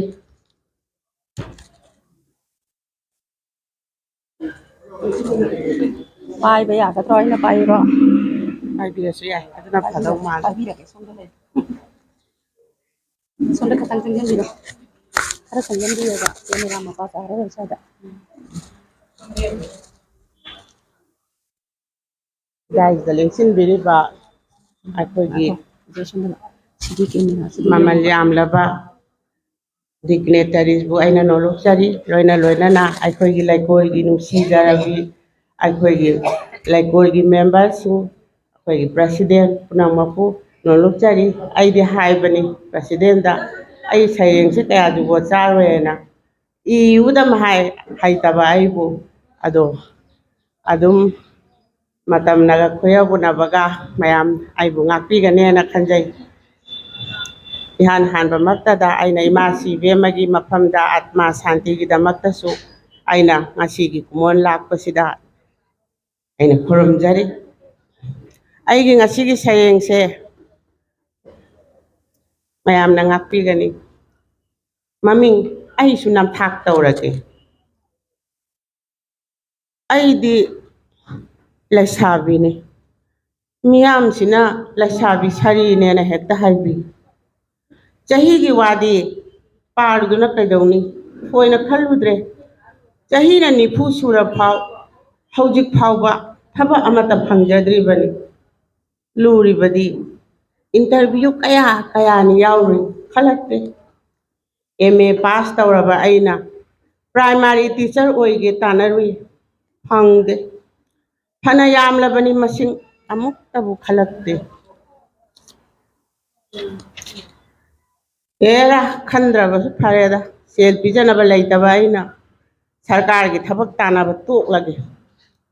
ꯊꯕꯛ ꯐꯪꯗ꯭ꯔꯕ ꯑꯩꯈꯣꯏ ꯃꯌꯥꯝ ꯆꯨꯡꯁꯤꯟꯅꯩ ꯋꯥ ꯀꯌꯥ ꯈꯟꯅꯩ ꯂꯥꯜꯂꯤꯕꯁꯤ ꯀꯅꯥꯅꯣ ꯑꯩꯈꯣꯏꯔꯥ ꯃꯤꯔꯥ ꯁꯔꯀꯥꯔꯅ ꯁꯣꯏꯕ꯭ꯔꯥ इसक थीबसु नत्ते तौबदबु हंदक्ति चहीगी मईसिना इफोंग फोंगना माइदा परेंग लेंगबा हौरगले मसिदबु कनाना नुंगाइदोइनु नुंसीरबी इमानबी अमना हाय हे अंगांगी क्रेस सेंटर अमगिदमक मी कौदौरी मसिदा एता तौरसि मिस थी फाइनिंगे अस ngaiko phi lok pige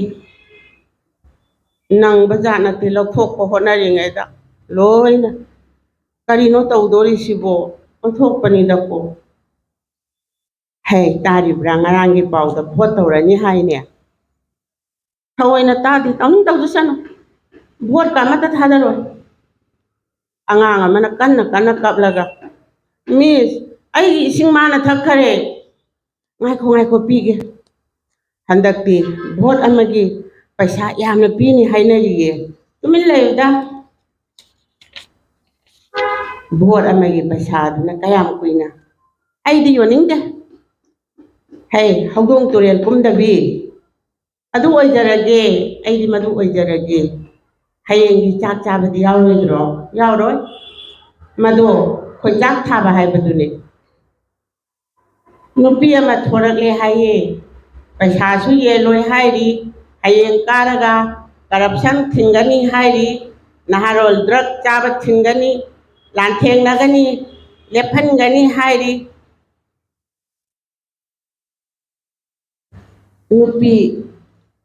मयाम योखटकनी नुपी the पैसा थादगनी हाइरिये नंगु थादरुइद्रा हाइबनी थादररोय लेफखबनीदा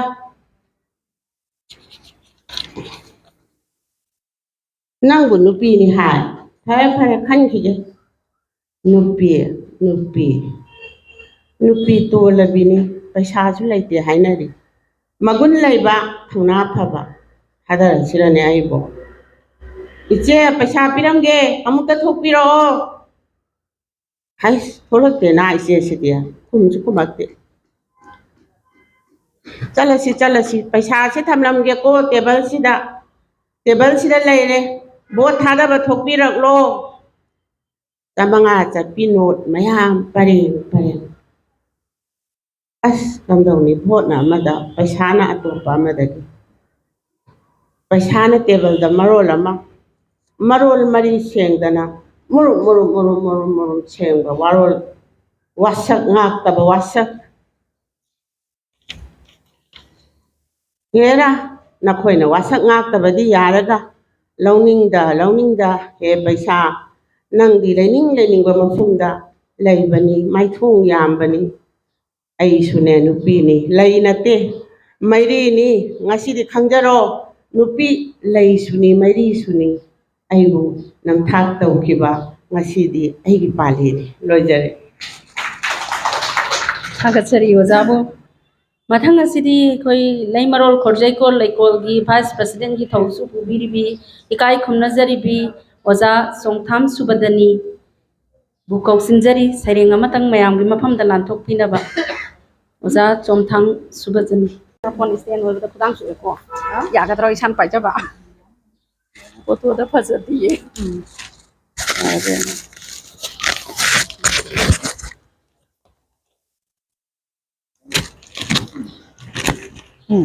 ꯄꯥꯏꯒꯦ ꯉꯁꯤꯒꯤ ꯊꯧꯔꯝ ꯑꯁꯤꯒꯤ ꯗꯥꯏꯁꯇ ꯂꯦꯡꯁꯤꯟꯕꯤꯔꯤꯕꯤ ꯄꯨꯝꯅꯃꯛꯄꯨ ꯑꯩꯍꯥꯛꯅ ꯏꯀꯥꯏ ꯈꯨꯝꯅꯕ ꯎꯠꯆꯔꯤ ꯅꯣꯡꯂꯨꯛꯆꯔꯤ ꯂꯣꯏꯅꯅ ꯉꯁꯤꯒꯤ ꯊꯧꯔꯝ ꯑꯁꯤꯕꯨ ꯃꯄꯨꯡ ꯐꯥꯍꯟꯕꯤꯅꯕꯒꯤꯗꯃꯛꯇ ꯂꯦꯡꯕꯤꯔꯛꯏꯕ ꯄꯨꯝꯅꯃꯛꯄꯨꯁꯨ ꯑꯩꯍꯥꯛꯅ ꯏꯀꯥꯏ ꯈꯨꯝꯅꯕ ꯎꯠꯆꯔꯤ ꯑꯩꯍꯥꯛꯀꯤ ꯁꯩꯔꯦꯡꯒꯤ ꯃꯃꯤꯡ ꯂꯩꯊꯗ꯭ꯔꯤꯉꯩ ꯅꯨꯃꯤꯠꯅ ꯃꯌꯨꯝ ꯑꯩꯒꯤ ꯋꯥꯈꯜꯅ ꯅꯤꯡꯁꯤꯡꯍꯜꯂꯤ ꯇꯠꯇꯅ ꯑꯩꯒꯤ ꯋꯥꯈꯜꯅ ꯅꯤꯡꯁꯤꯡꯍꯜꯂꯤ ꯇꯠꯇꯅ ꯃꯥꯏꯜ ꯀꯌꯥꯅꯤ ꯅꯪꯅ ꯆꯠꯀꯗꯕ ꯅꯨꯃꯤꯠꯅ ꯃꯌꯨꯝ ꯆꯪꯗ꯭ꯔꯤꯉꯩ ꯅꯨꯡꯁꯤꯕꯒꯤ ꯁꯛꯇꯝ ꯀꯌꯥꯅ ꯊꯜꯂꯕ ꯌꯦꯡꯗꯨꯅ ꯃꯥꯏꯀꯩ ꯀꯌꯥꯁꯤ ꯍꯧꯈ꯭ꯔꯕꯅꯤ ꯅꯥꯀꯦꯟ ꯊꯥ ꯀꯌꯥꯁꯨ ꯂꯥꯛꯈ꯭ꯔꯕꯅꯤ ꯌꯦꯅꯤꯡ ꯊꯥ ꯀꯌꯥꯁꯨ ꯂꯦꯟꯈ꯭ꯔꯕꯅꯤ ꯅꯣꯡꯖꯨꯒꯤ ꯑꯍꯤꯡ ꯀꯌꯥꯁꯨ ꯍꯧꯔꯤꯕ ꯂꯝꯕꯤꯒꯤ ꯅꯥꯛ ꯌꯦꯠ ꯀꯌꯥꯒꯤ ꯄꯨꯒꯥꯏꯅ ꯁꯥꯠꯂꯤꯕ ꯃꯆꯨ ꯀꯌꯥꯒꯤ ꯂꯩꯔꯥꯡꯁꯤꯡ ꯃꯅꯥ ꯄꯨꯡꯂꯕ ꯄꯥꯃꯦꯜ ꯀꯌꯥ ꯅꯨꯃꯤꯗꯥꯡ ꯋꯥꯏꯔꯝꯒꯤ ꯉꯥꯡꯂꯩꯅꯔꯕ ꯑꯇꯤꯌꯥ ꯑꯣꯏꯈꯤꯕꯅꯤ ꯄꯨꯝꯅꯃꯛ ꯃꯔꯨꯞ ꯄꯤꯔꯛꯈꯤꯕ ꯉꯥꯛꯇꯅꯤ ꯅꯨꯡꯁꯤꯅ ꯕꯤꯗꯥꯏ ꯄꯤꯔꯛꯈꯤꯕ ꯉꯥꯛꯇꯅꯤ ꯅꯨꯡꯁꯤꯅ ꯕꯤꯗꯥꯏ ꯃꯣꯃꯣꯟ ꯃꯥꯏꯊꯣꯡꯒ ꯂꯣꯏꯅꯅ ꯃꯔꯧ ꯂꯩꯅ ꯌꯦꯡꯂꯛꯈꯤꯕꯗꯤ ꯃꯤꯑꯣꯏꯕꯁꯤꯡꯇꯅꯤ ꯈꯟꯖꯈꯤ ꯊꯃꯣꯏꯅꯗꯤ ꯃꯈꯣꯏ ꯉꯝꯅꯃꯛ ꯁꯦꯡꯂꯕ ꯃꯔꯨꯞ ꯉꯥꯛꯇꯅꯤ ꯊꯥꯡꯂꯤ ꯈꯣꯡꯊꯥꯡꯗꯤ ꯂꯦꯞꯄ ꯂꯩꯇ ꯄꯨꯡꯉꯝꯗꯕ ꯑꯋꯥ ꯄꯣꯠꯂꯨꯝ ꯑꯃꯒ ꯂꯣꯏꯅꯅ ꯊꯥꯡꯂꯤ ꯈꯣꯡꯊꯥꯡꯅꯗꯤ ꯂꯦꯞꯄ ꯂꯩꯇ ꯄꯨꯡꯉꯝꯗꯕ ꯑꯋꯥ ꯄꯣꯠꯂꯨꯝ ꯑꯃꯒ ꯂꯣꯏꯅꯅ ꯑꯩꯒꯤ ꯋꯥꯈꯜꯅ ꯅꯤꯡꯁꯤꯡꯍꯜꯂꯤ ꯇꯠꯇꯅ ꯃꯥꯏꯜ ꯀꯌꯥꯅꯤ ꯆꯠꯀꯗꯕ ꯅꯪꯅ ꯅꯨꯃꯤꯠꯅ ꯃꯌꯨꯝ ꯆꯪꯗ꯭ꯔꯤꯉꯩ ꯂꯩꯊꯗ꯭ꯔꯤꯉꯩ ꯑꯁꯪꯕ ꯆꯤꯡꯃꯥꯏꯒꯤ ꯃꯔꯨꯝꯗ ꯂꯨꯝꯊꯔꯛꯂꯤ ꯈꯣꯡꯊꯥꯡꯗꯤ ꯑꯁꯨꯝ ꯋꯥꯠꯂꯤ ꯄꯟꯊꯨꯡꯁꯨ ꯌꯧꯒꯗꯕ ꯆꯦꯟꯁꯤꯜꯂꯛꯂꯤ ꯊꯃꯣꯏꯅꯨꯡꯗꯗꯤ ꯇꯠꯇꯅ ꯁꯤꯟꯗꯨꯔ ꯃꯆꯨꯒꯤ ꯏꯆꯦꯜ ꯑꯃ ꯈꯪꯍꯧꯗꯅ ꯊꯤꯡꯖꯤꯜꯂꯛꯄꯒꯨꯝ ꯇꯧꯏ ꯊꯥꯅꯨꯡꯗꯅ ꯃꯁꯤꯡ ꯊꯤꯉꯝꯗ꯭ꯔꯕ ꯇꯤꯃꯦꯟꯇꯥ ꯀꯌꯥ ꯍꯣꯠꯅꯔꯤ ꯊꯦꯡꯅꯅꯕꯗꯤ ꯑꯆꯦꯠꯄ ꯄꯟ ꯈꯥꯖꯔꯗꯨꯅ ꯂꯝꯕꯤ ꯑꯁꯤꯁꯨ ꯑꯣꯏꯔꯛꯂꯤ ꯑꯁꯥꯕ ꯃꯩꯊꯛꯀꯨꯝ ꯇꯥꯉꯝꯗ꯭ꯔꯕ ꯃꯤꯑꯣꯏꯕꯁꯤꯡꯒꯤ ꯇꯝꯊꯤꯔꯕ ꯋꯥꯔꯤꯁꯤꯡ ꯄꯨꯔꯛꯂꯤ ꯃꯥꯂꯪꯒꯤ ꯁꯍꯨꯝꯅ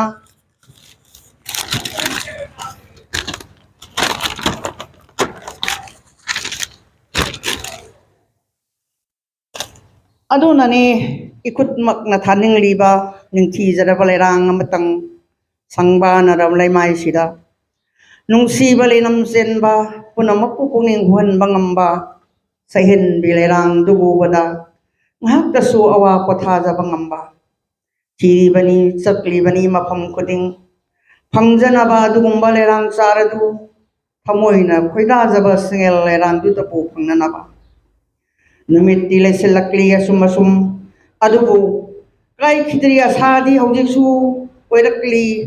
ꯃꯇꯝꯁꯤꯗꯤ ꯅꯣꯡꯃꯒꯤ ꯁꯥꯡꯂꯕ ꯈꯣꯡꯆꯠ ꯑꯃ ꯉꯔꯥꯡ ꯑꯣꯏꯈꯤꯕ ꯅꯣꯡꯖꯨꯒꯤ ꯑꯍꯤꯡ ꯅꯍꯥꯟ ꯁꯤꯠꯈꯤꯕ ꯑꯀꯟꯕ ꯅꯨꯡꯁꯤꯠ ꯀꯦꯟꯐꯝ ꯊꯣꯛꯇꯅ ꯀꯦꯟꯈꯤꯕ ꯁꯪꯕꯧꯅꯥꯁꯤꯡ ꯀꯥꯎꯒꯅꯤ ꯀꯔꯝꯅ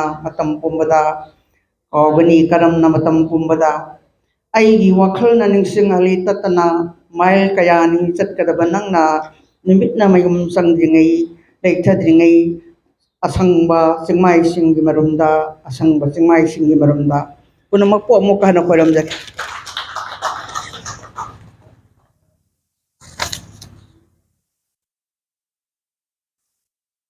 थागतजरी ओजा सुबदनीबु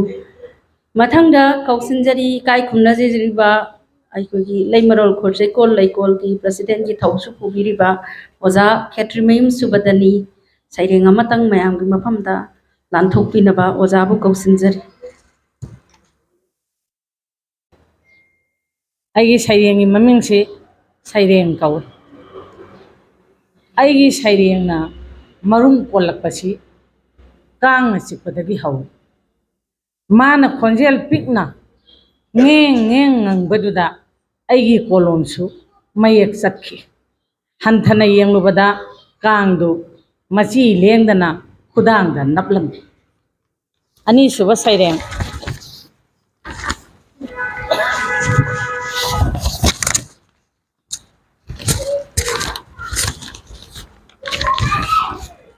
ani suba saireng si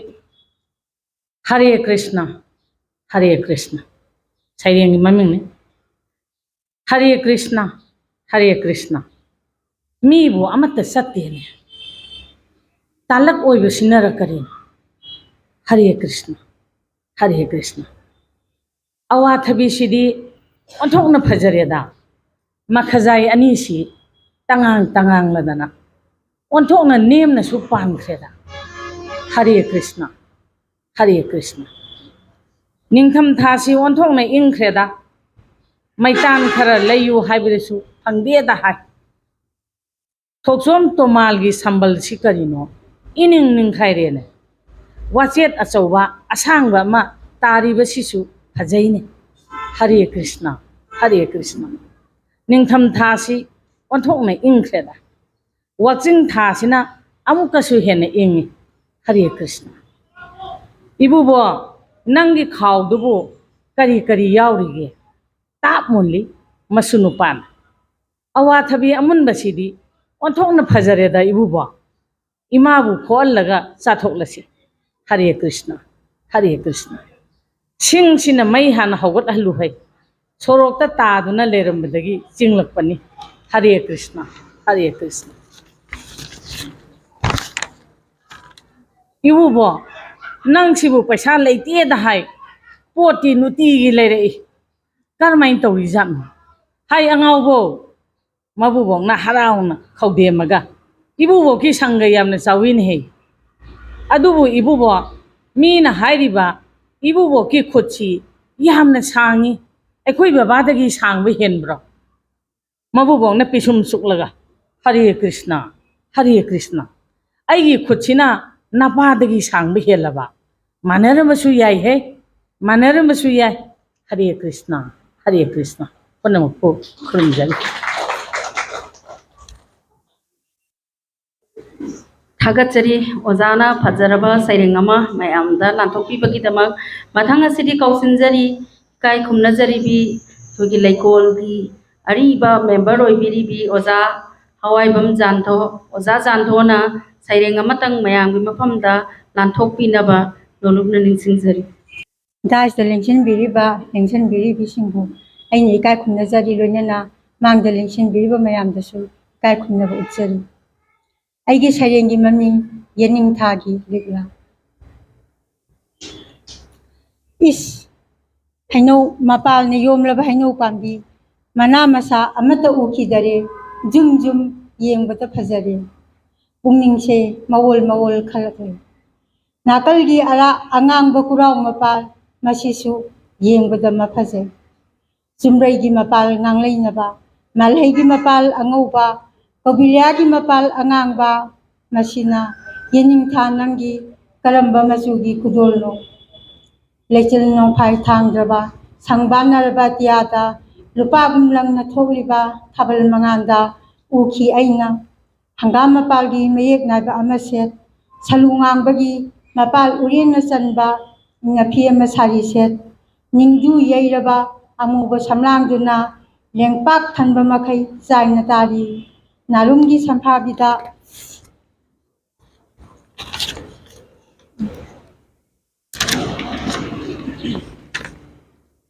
ꯈꯨꯔꯥꯎ ꯃꯄꯥꯜ ꯑꯉꯥꯡꯕ ꯑꯃ ꯊꯦꯠ ꯅꯪꯅ ꯊꯣꯛꯂꯛꯈꯤꯕꯗꯣ ꯅꯛꯇꯛꯅ ꯆꯠꯈꯤ ꯑꯩꯒꯤ ꯃꯟꯊꯔꯕ ꯍꯛꯆꯥꯡꯁꯦ ꯅꯪꯒꯤ ꯁꯝꯂꯥꯡꯒꯤ ꯁꯪꯕ꯭ꯔꯩ ꯃꯅꯝꯅ ꯃꯥꯂꯪꯅ ꯍꯨꯝꯂꯛꯄꯗ ꯏꯇꯦꯛ ꯇꯦꯛꯈꯠꯍꯜꯂꯤ ꯈꯖꯤꯛ ꯆꯪꯁꯤꯜꯂꯒ ꯍꯥꯏꯈꯤ ꯍꯩꯅꯧ ꯃꯄꯥꯜ ꯃꯆꯥꯁꯤꯃꯁꯨ ꯆꯤꯟꯁꯤꯜꯂꯨ ꯅꯪꯅ ꯅꯣꯛꯂꯒ ꯈꯨꯝꯂꯛꯈꯤꯗꯅ ꯀꯗꯥꯏꯗ ꯆꯤꯟꯒꯅꯤ ꯑꯩꯅ ꯍꯥꯏꯈꯤ ꯇꯨꯡꯒꯤ ꯁꯝꯂꯥꯡꯗ ꯆꯤꯟꯁꯤꯜꯂꯨ 마수 마두막 tauki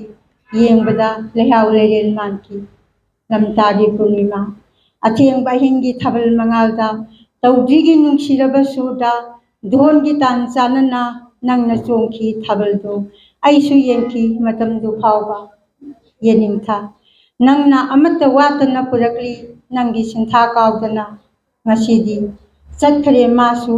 atopa mafamda punsigi imbal lambida aisu aigi atopa lambida lagle aidi mati aibu kawkhare aidi mabu kawdari ngasi su ningsingli he yeningtha nangna lagliba makhai aidi mabu ningsingkhini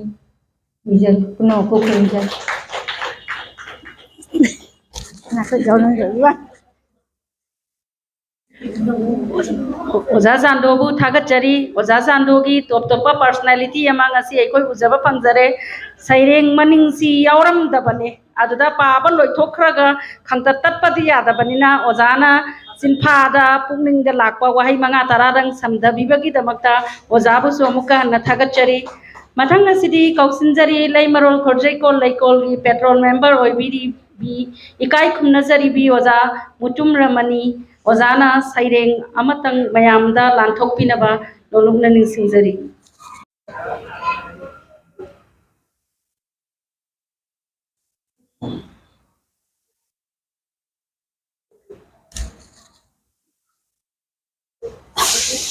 mayai tangbanda lengsin biriba simbi kai khumna jabag loinana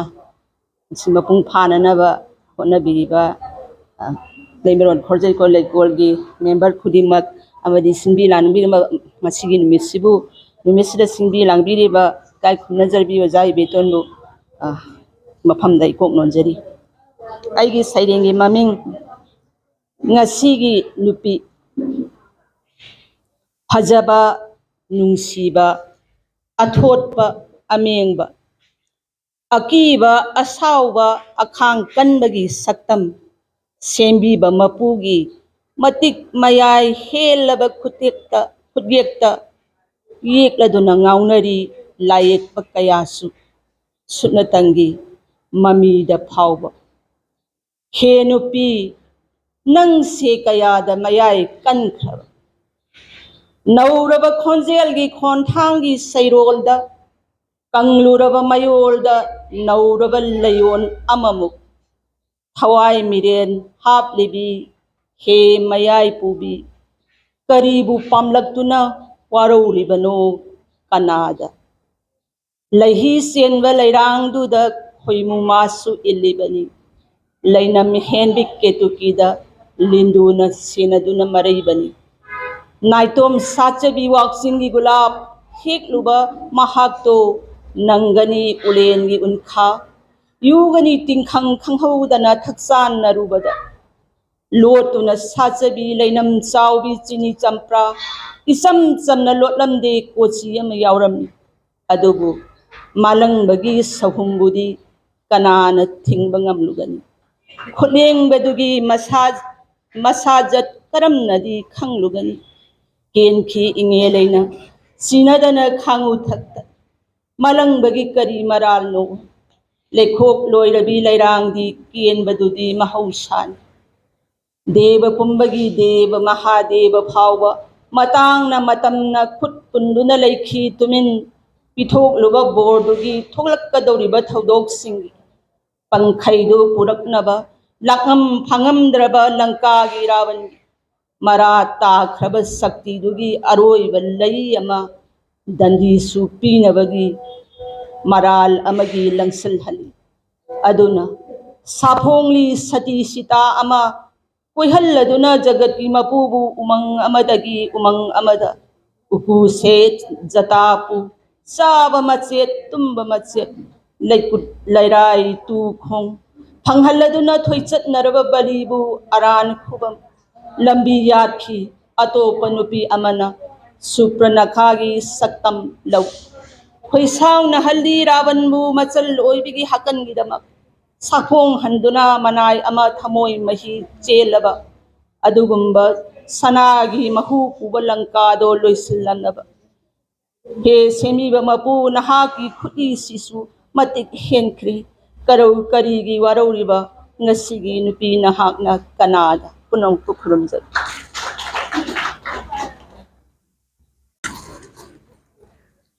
थागतचरी ओजा ओजादी सैरेंगसु फजना इबनी अदुगा सैरेंग थीबसु फजना हैबीबनी अदुना ओजागी सैरेंग ताजबा नुंगाइजै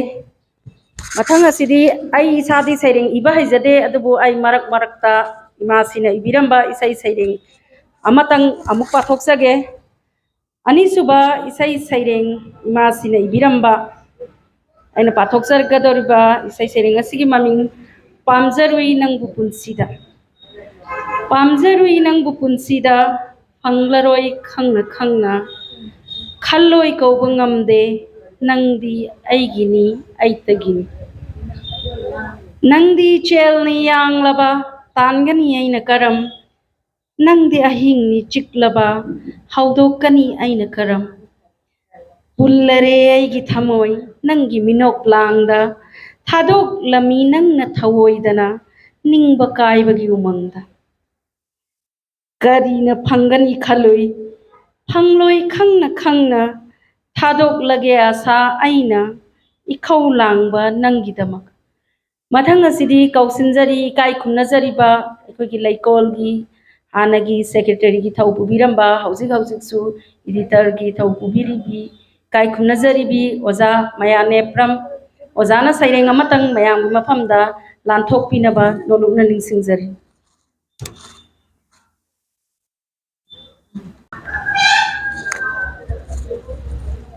पुनमकु खुरुमजरी सैरेंसी आइन शिलोंग हंदक चपदा पाथोक सकिबदुमा सैरेंनी असी मु लेकोलगी member सिनी ममांगदा खुदोर थमजगे सैरेंगी ममिंग गणतंत्रगी वहंथोक इसागी फंगफम थोकबा हक फंगलक्त्रबदा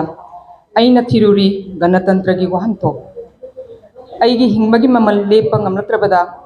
थोरकली मयेक सिंगना vote की ममल थोरकली मयेक सिंगना vote की ममल दी इपान धादा इसिंग कन थोकलबसु vote की मतमदा चाव थोकली निसागी सुमहली पुनमक इराकनहली लुपेट होनरी सही मंगागी शक्तिना पुन्नबा जोंखलई राबोनगी मकोकुम अमगी मतंगदा अमा मिहुतसिंगना मसाना मसाबु सताक्सदुना लाउरकली अईगी पुंसिदी कथोकपदना पांदम कथोकपगी आर्थ खंगदबसिंगदुना आई तोफम खंगदे आई खनफम खंगदे आई कनादा सही मंगागी हक आई खुबीगी सही खुसिनगनी आई मंगलाकनरी तुमदना मंगलाकनरी अदु अईगी जादी सेली स्ट्रोंगली भोट की दमक मिखलगी लाल मिहुत की लाल लानफमनी नासिंगी पुंसी पिखमनफमनी डेमोक्रेसी चटपा लेबाकी निथिरबा लालनी कुरुक्षेत्र की लानफमदा तुकीबगुम भीष्मा द्रोण विकर्ण असाथमा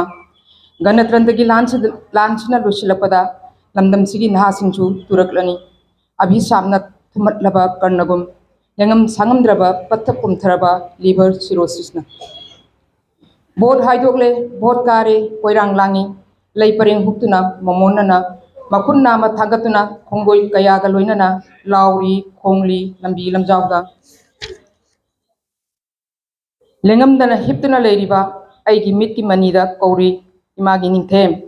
लाकलेने अखोइगी लंबीदा लाउरकले भोट कारे माई पाकपगी खोलाव कयागा अदुबु यंगबिरमद्रे इसागी कोंथोंगदा इसागीदी पिख्रे खलमाने भोट की ममल लिवर सिरोसिस ओइन पुनम पुखुरम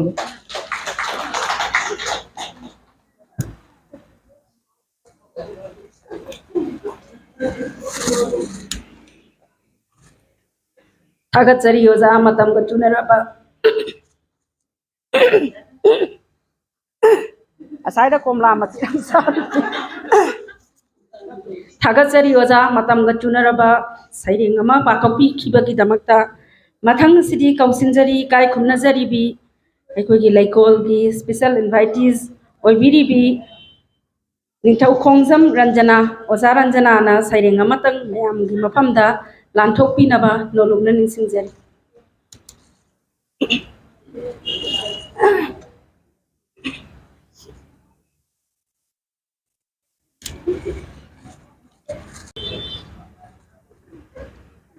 ꯗꯥꯏꯁ ꯂꯤꯡꯁꯤꯟꯕꯤꯔꯤꯕ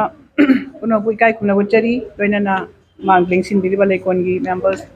ꯏꯟꯚꯥꯏꯇꯤꯁ ꯁꯩꯔꯦꯡ ꯇꯦꯟꯇꯛ ꯇꯧꯕ ꯑꯅꯤ ꯈꯛꯇꯪ ꯊꯤꯖꯒꯦ ꯑꯍꯥꯟꯕꯒꯤ ꯁꯩꯔꯦꯡ ꯃꯃꯤꯡ ꯋꯥꯈꯜ ꯇꯨꯔꯦꯜꯒꯤ ꯇꯣꯔꯕꯥꯟꯗ ꯅꯨꯡꯖꯥꯎꯗꯨꯒꯤ ꯃꯊꯛꯇ ꯐꯝꯗꯨꯅ ꯑꯩꯅ ꯌꯦꯡꯈꯤ ꯆꯦꯜꯂꯦꯕ ꯏꯆꯦꯜꯕꯨ ꯂꯥꯞꯅ ꯇꯥꯝꯅ ꯎꯈꯤ ꯋꯥꯡꯂꯕ ꯆꯤꯡꯗꯣꯜ ꯏꯆꯦꯜꯗꯨꯁꯨ ꯆꯦꯟꯊꯈꯤ ꯂꯦꯞꯄ ꯂꯩꯇꯅ ꯄꯥꯡꯗꯕ ꯑꯄꯪꯕ ꯍꯥꯏꯗꯨꯅ ꯏꯆꯦꯜꯅ ꯑꯩꯕꯨ ꯂꯛꯅꯔꯝꯃꯤ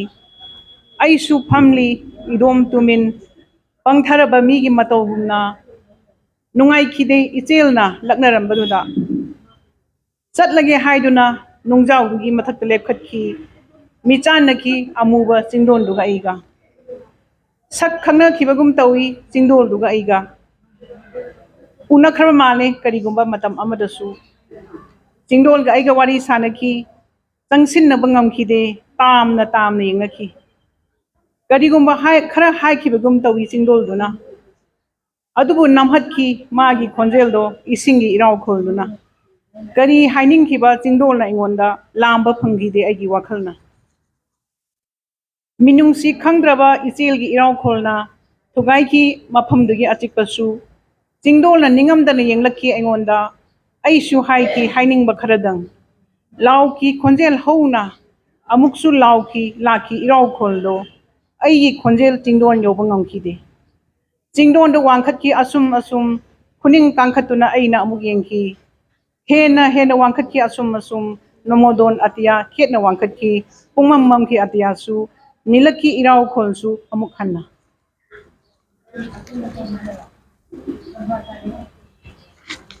ꯑꯩꯒꯤ ꯑꯅꯤꯁꯨꯕ ꯁꯩꯔꯦꯡ ꯑꯃꯒ ꯑꯃꯨꯛ ꯊꯤꯖꯒꯦ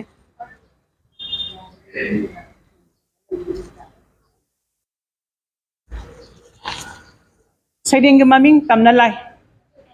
ꯏꯄꯪ ꯄꯪꯕ ꯃꯥꯜꯂꯤ ꯃꯁꯛꯇꯣ ꯏꯆꯝ ꯆꯝꯕꯁꯨ ꯃꯥꯜꯂꯤ ꯊꯃꯣꯏꯗꯣ ꯃꯔꯨꯞ ꯑꯣꯏꯕ ꯌꯥꯒꯗ꯭ꯔꯥ ꯈꯟꯂꯨꯏ ꯑꯣꯏꯔꯝꯂꯦ ꯃꯥꯗꯤ ꯇꯧ ꯉꯝꯕ ꯍꯧꯖꯤꯛꯀꯥꯜꯒꯤ ꯃꯤꯑꯣꯏꯕ ꯇꯝꯅ ꯂꯥꯏ ꯀꯤꯖꯗꯨꯅ ꯆꯦꯟꯂꯛꯂꯦ ꯅꯥꯟꯊꯣꯛꯇꯨꯅ ꯍꯟꯕ ꯂꯩꯇꯦ ꯃꯍꯥꯛꯇꯤ ꯇꯥꯅꯔꯛꯂꯦ ꯈꯣꯡꯀꯥꯞ ꯂꯥꯎꯅ ꯋꯥꯅ ꯅꯥꯟꯊꯣꯛꯇꯨꯅ ꯆꯦꯟꯂꯛꯂꯦ ꯇꯝꯅ ꯂꯥꯏꯒꯤ ꯃꯤꯠꯌꯦꯡ ꯋꯥꯡꯕꯗꯒꯤ ꯄꯣꯊꯥꯖꯔꯦ ꯄꯨꯛꯅꯤꯡꯁꯦ ꯉꯥꯏꯍꯥꯛꯇꯪ ꯑꯗꯨꯕꯨ ꯂꯩꯔꯝꯂꯦ ꯃꯥꯒꯨꯝꯕ ꯑꯃ ꯂꯝꯕꯤ ꯃꯥꯡꯗ ꯊꯠꯇꯨꯅ ꯀꯔꯤ ꯎꯄꯥꯏ ꯇꯧꯒꯅꯤ ꯃꯅꯤꯡ ꯍꯟꯗꯨꯅ ꯆꯦꯟꯈꯤꯗ꯭ꯔꯥ ꯃꯃꯥꯡ ꯃꯥꯏꯀꯩ ꯄꯥꯡꯈꯤꯗ꯭ꯔꯥ ꯂꯩꯒꯗ꯭ꯔꯥ ꯈꯣꯡꯐꯝ ꯂꯦꯡꯗꯅ ꯊꯦꯡꯛ ꯌꯨ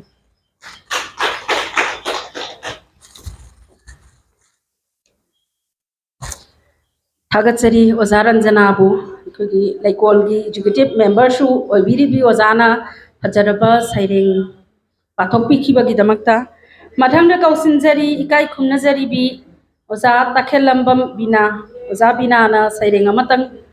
ꯄꯥꯊꯣꯛꯄꯤꯅꯕ ꯅꯣꯂꯨꯛꯅ ꯅꯤꯡꯁꯤꯡꯖꯔꯤ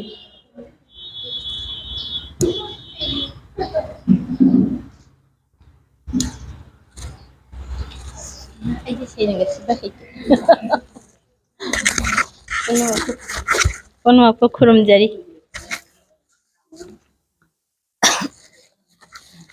ꯑꯩꯒꯤ ꯁꯩꯔꯦꯡꯒꯤ ꯃꯃꯤꯡ ꯅꯤꯡꯁꯤꯡꯂꯤ ꯏꯃꯥꯁꯤ ꯂꯥꯛꯂꯦ ꯂꯝꯇꯥ ꯊꯥ ꯁꯥꯠꯂꯔꯦ ꯍꯩꯔꯥꯡ ꯂꯩꯔꯥꯡ ꯄꯨꯝꯅꯃꯛ ꯃꯃꯣꯟ ꯃꯤꯅꯣꯛꯀ ꯂꯣꯏꯅꯅ ꯌꯦꯜꯂꯔꯦ ꯍꯩꯅꯝ ꯂꯩꯅꯝ ꯄꯨꯝꯅꯃꯛ ꯍꯩꯅꯧ ꯃꯄꯥꯜ ꯍꯪꯒꯥꯝ ꯃꯄꯥꯜ ꯅꯣꯕꯥꯞ ꯃꯄꯥꯜꯅꯆꯤꯡꯕꯅ ꯄꯨꯛꯅꯤꯡ ꯍꯨꯔꯦ ꯄꯨꯝꯅꯃꯛ ꯅꯨꯡꯉꯣꯜꯂꯦ ꯊꯃꯣꯏꯁꯦ ꯅꯤꯡꯁꯤꯡꯂꯛꯏ ꯎꯔꯨꯕꯗ ꯂꯩꯔꯥꯡ ꯂꯩꯁꯥꯠ ꯇꯝꯂꯛꯄꯗ ꯂꯩꯔꯥꯡ ꯂꯩꯀꯣꯜ ꯁꯦꯝꯕꯤꯔꯝꯕꯤ ꯀꯣꯂꯣꯏ ꯃꯤꯡꯂꯦꯟ ꯅꯤꯡꯊꯤꯕꯤ ꯏꯃꯥꯁꯤꯗꯤ ꯕꯤꯅꯣꯗꯤꯅꯤꯕꯨ ꯅꯤꯡꯁꯤꯡꯂꯤ ꯇꯠꯇꯅ ꯂꯩꯔꯥꯡ ꯂꯩꯀꯣꯜ ꯂꯩꯔꯥꯡ ꯑꯩꯈꯣꯏꯅ ꯉꯁꯤ ꯏꯃꯥꯁꯤꯒꯤ ꯀꯨꯝꯑꯣꯟꯅ ꯂꯥꯛꯄꯗ ꯀꯠꯆꯔꯤ ꯂꯩꯔꯥꯡ ꯁꯩꯔꯦꯡ ꯃꯌꯥꯝꯁꯦ ꯀꯠꯆꯔꯤ ꯅꯐꯝꯗ ꯍꯔꯥꯎ ꯍꯔꯥꯎꯅ ꯂꯧꯕꯤꯌꯨꯀꯣ ꯍꯔꯥꯎ ꯍꯔꯥꯎꯅ ꯂꯧꯕꯤꯌꯨꯀꯣ ꯑꯩ ꯂꯣꯏꯔꯦ ꯑꯩꯒꯤ ꯁꯩꯔꯦꯡ ꯃꯆꯥꯅꯤ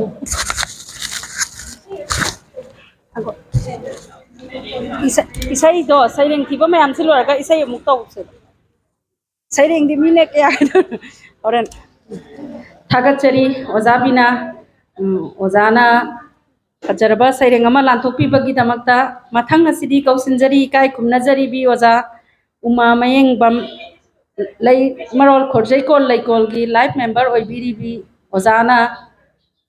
ꯁꯩꯔꯦꯡ ꯅꯠꯇ꯭ꯔꯕꯁꯨ ꯀꯔꯤꯒꯨꯝꯕ ꯋꯥꯍꯩ ꯑꯃ ꯑꯅꯤꯇꯪ ꯊꯃꯣꯏꯒꯤ ꯑꯣꯏꯕ ꯋꯥꯔꯣꯜ ꯈꯔꯗꯪ ꯊꯝꯕꯤꯅꯕ ꯑꯣꯖꯥ ꯎꯃꯥ ꯃꯌꯦꯡꯕꯝꯕꯨ ꯀꯧꯁꯤꯟꯖꯔꯤ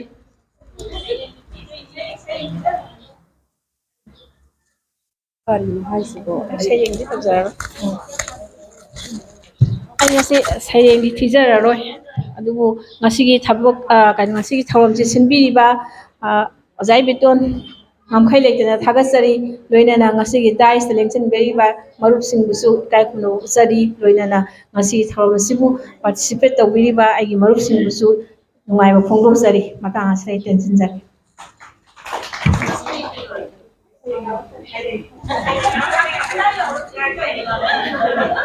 ꯊꯥꯒꯠꯆꯔꯤ ꯑꯣꯖꯥꯅ ꯁꯩꯔꯦꯡ ꯄꯥꯊꯣꯛꯄꯤꯗ꯭ꯔꯒꯁꯨ ꯊꯃꯣꯏꯒꯤ ꯑꯣꯏꯕ ꯋꯥꯔꯣꯜ ꯈꯔꯗꯪ ꯊꯝꯕꯤꯔꯝꯕꯒꯤꯗꯃꯛ ꯃꯊꯪ ꯑꯁꯤꯗꯤ ꯀꯧꯁꯤꯟꯖꯔꯤ ꯏꯀꯥꯏ ꯈꯨꯝꯅꯖꯔꯤꯕꯤ ꯑꯣꯖꯥ ꯆꯤꯉꯥꯡꯕꯝ ꯆꯟꯗ꯭ꯔꯀꯂꯥ ꯂꯥꯏꯐ ꯃꯦꯝꯕꯔ ꯂꯩꯀꯣꯜ ꯑꯣꯖꯥꯅ ꯁꯩꯔꯦꯡ ꯑꯃꯇꯪ ꯃꯌꯥꯝꯒꯤ ꯃꯐꯝꯗ ꯈꯨꯗꯣꯜ ꯇꯝꯕꯤꯅꯕ ꯅꯣꯂꯨꯛꯅ ꯅꯤꯡꯁꯤꯡꯖꯔꯤ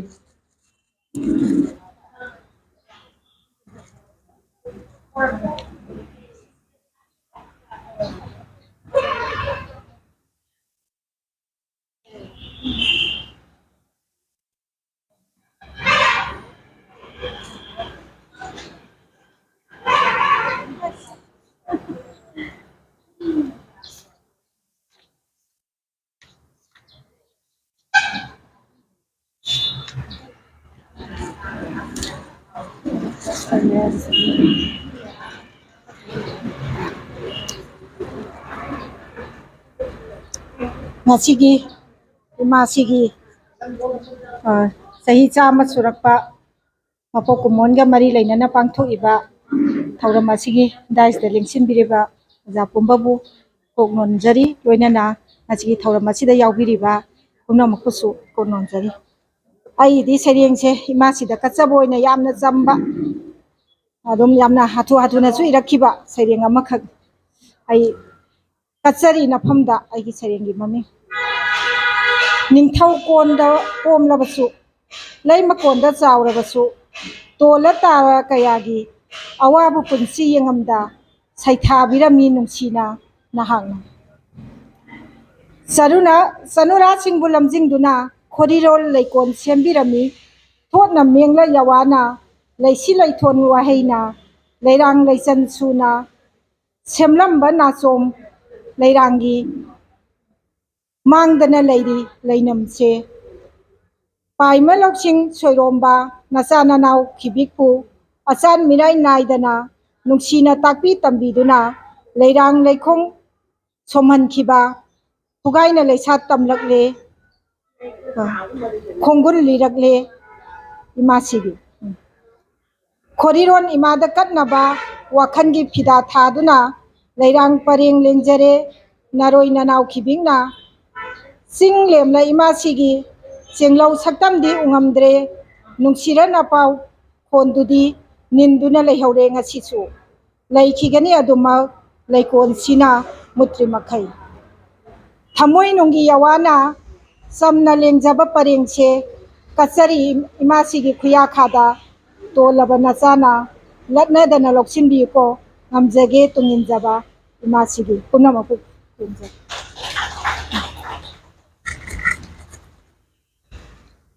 ꯊꯥꯒꯠꯆꯔꯤ ꯑꯣꯖꯥ ꯆꯟꯗ꯭ꯔꯀꯂꯥ ꯐꯖꯔꯕ ꯏꯃꯥꯁꯤꯕꯨ ꯁꯩꯊꯥꯕ ꯁꯩꯔꯦꯡ ꯑꯃ ꯂꯥꯟꯊꯣꯛ ꯏꯀꯥꯏ ꯈꯨꯝꯅꯖꯔꯤꯕꯤ ꯑꯩꯈꯣꯏꯒꯤ ꯑꯣꯖꯥ ꯑꯥꯔ ꯀꯦ ꯁꯅꯥꯍꯟꯕꯤ ꯂꯩꯃꯔꯣꯜ ꯈꯣꯔꯆꯩꯀꯣꯜ ꯂꯩꯀꯣꯜꯒꯤ ꯂꯥꯏꯐ ꯃꯦꯝꯕꯔꯁꯨ ꯑꯣꯏꯕꯤꯔꯤꯕꯤ ꯑꯣꯖꯥꯅ ꯁꯩꯔꯦꯡ ꯑꯃꯇꯪ ꯃꯌꯥꯝꯗ ꯂꯥꯟꯊꯣꯛꯄꯤꯅꯕ ꯅꯣꯂꯨꯛꯅ ꯅꯤꯡꯁꯤꯡꯖꯔꯤ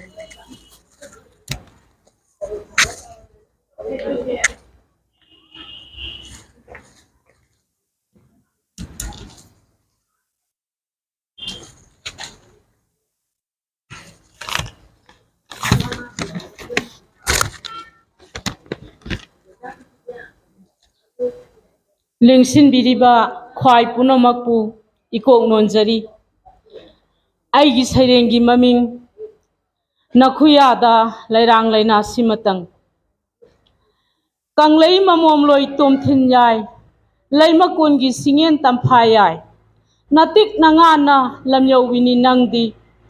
ꯐꯖꯕ ꯅꯤꯡꯊꯤꯕꯒꯤ ꯂꯥꯏꯔꯦꯝꯕꯤ ꯅꯨꯡꯁꯤꯕ ꯅꯨꯡꯉꯣꯟꯕ ꯁꯨꯝꯍꯠꯄ ꯄꯨꯝꯅꯃꯛꯀꯤ ꯍꯧꯔꯛꯐꯝ ꯇꯨꯡꯅꯐꯝ ꯑꯣꯏꯕꯤ ꯏꯅꯥꯠ ꯏꯁꯨꯕꯨ ꯅꯨꯡꯁꯤꯅ ꯌꯣꯛꯄꯤꯔꯝꯕꯤ ꯑꯔꯨ ꯑꯍꯦꯟꯒꯤ ꯃꯕꯦꯝꯃ ꯈꯨꯜꯍꯩꯕꯤꯅꯤ ꯅꯪꯗꯤ ꯃꯥꯏꯊꯣꯡ ꯌꯥꯝꯕꯤ ꯀꯪꯂꯩ ꯈꯣꯔꯖꯩꯀꯣꯟꯒꯤ ꯂꯝꯌꯥꯟꯕꯤ ꯁꯍꯦꯛ ꯏꯄꯣꯝꯕꯨ ꯏꯋꯥꯏꯍꯜꯂꯝꯕꯤ ꯁꯅꯥ ꯈꯨꯠꯅ ꯊꯥꯕꯤꯔꯝꯕ ꯈꯣꯔꯖꯩꯀꯣꯟꯒꯤ ꯁꯤꯡꯌꯦꯟ ꯂꯩꯔꯥꯡ ꯂꯩꯁꯛ ꯂꯩꯆꯨ ꯍꯦꯟꯅ ꯁꯥꯠꯂꯤꯌꯦ ꯅꯨꯡꯁꯤ ꯂꯩꯅꯝꯅ ꯃꯥꯏꯀꯩ ꯁꯤꯜꯂꯤꯌꯦ ꯍꯧꯍꯟꯕꯤꯔꯝꯕ ꯁꯍꯦꯛ ꯏꯄꯣꯝ ꯊꯃꯣꯏ ꯈꯨꯗꯤꯡ ꯈꯣꯟꯊꯥꯡ ꯌꯩꯍꯧꯔꯤ ꯀꯔꯤꯕꯨꯗꯤ ꯂꯩꯕꯒꯦ ꯁꯅꯥ ꯈꯨꯠꯅ ꯁꯣꯛꯄꯤꯔꯝꯗꯕ ꯀꯔꯤꯕꯨꯗꯤ ꯌꯥꯎꯕꯒꯦ ꯁꯣꯛꯂꯝꯕꯗ ꯁꯅꯥ ꯑꯣꯟꯈꯤꯗꯕ ꯊꯥꯕꯤꯔꯝꯕ ꯁꯤꯟꯊꯥ ꯁꯤꯂꯝ ꯃꯩꯗ ꯏꯛꯄ ꯁꯅꯥꯒꯨꯝꯃꯤ ꯊꯝꯕꯤꯔꯝꯕ ꯈꯣꯡꯒꯨꯜ ꯂꯤꯛꯂꯝ ꯑꯃꯝꯕꯗ ꯊꯥꯎꯃꯩꯒꯨꯝꯃꯤ ꯄꯥꯝꯃꯨꯏꯗꯀꯣ ꯄꯥꯝꯃꯨꯏꯗ ꯂꯥꯛꯈꯤꯒꯗꯔꯥ ꯅꯪꯒꯨꯝꯕꯤ ꯑꯃ ꯀꯪꯂꯩ ꯏꯃꯥꯏ ꯇꯝꯄꯥꯛꯇ ꯂꯨꯔ ꯂꯥꯏꯖ ꯏꯄꯥꯛ ꯏꯔꯦꯟꯒꯨꯝꯕꯤꯅꯤ ꯅꯪꯗꯤ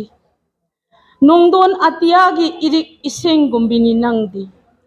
ꯂꯩꯇ ꯂꯥꯏꯔ ꯇꯣꯜꯂ ꯇꯥꯔꯕꯁꯤꯡꯕꯨ ꯅꯨꯡꯁꯤ ꯊꯧꯖꯥꯟ ꯃꯤꯠꯌꯦꯡꯅ ꯌꯦꯡꯕꯤꯔꯝꯕꯤ ꯅꯔꯣꯏ ꯅꯅꯥꯎ ꯈꯤꯕꯤꯡꯅ ꯅꯪꯒꯤ ꯃꯤꯡꯂꯦꯟ ꯁꯣꯜꯍꯧꯔꯤ ꯅꯪꯒꯤ ꯈꯣꯡꯒꯨꯜ ꯂꯤꯍꯧꯔꯤ ꯃꯨꯅꯥꯏꯗ꯭ꯔꯕ ꯃꯌꯦꯛꯅ ꯅꯪꯒꯤ ꯁꯛꯇꯝ ꯌꯦꯛꯍꯧꯔꯤ ꯀꯪꯂꯩ ꯄꯨꯋꯥꯔꯤ ꯂꯃꯥꯏꯗ ꯄꯨꯝꯅꯃꯛꯄꯨ ꯈꯨꯔꯨꯝꯖꯩ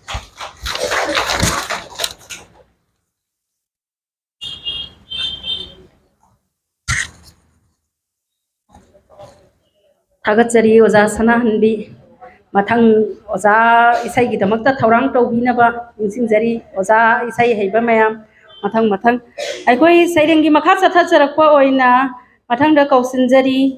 ꯏꯀꯥꯏ ꯈꯨꯝꯅꯖꯔꯤꯕꯤ ꯑꯣ ꯁꯣꯔꯣꯕꯂꯥ ꯑꯣꯖꯥ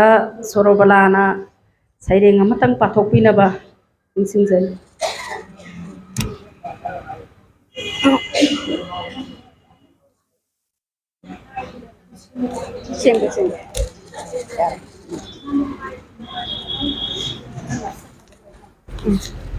ꯑꯍꯥꯟꯕꯃꯛꯇꯗ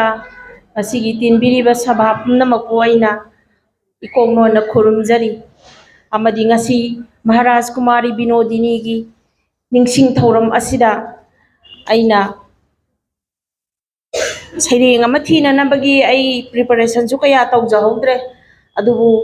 ꯑꯩꯒꯤ ꯅꯨꯡꯗꯗꯤ ꯐꯥꯎꯖꯔꯒ ꯁꯨꯝ ꯂꯩꯖꯕ ꯌꯥꯝꯅ ꯅꯨꯡꯉꯥꯏꯖꯗꯕ ꯑꯃꯈꯛ ꯄ꯭ꯔꯞ ꯏꯔꯒ ꯑꯩ ꯊꯤꯖꯒꯦ ꯑꯁꯣꯏ ꯑꯉꯥꯝ ꯌꯥꯎꯔꯕꯁꯨ ꯃꯌꯥꯝ ꯄꯨꯝꯅꯃꯛꯅ ꯉꯥꯛꯄꯤꯌꯨ ꯂꯩꯖꯔꯦ ꯑꯩꯒꯤ ꯁꯩꯔꯦꯡꯒꯤ ꯃꯃꯤꯡ ꯃꯥꯂꯦꯝ ꯅꯤꯡꯊꯤꯔꯕꯤ ꯃꯥꯂꯦꯝ ꯄ꯭ꯔꯤꯊꯤꯕꯤ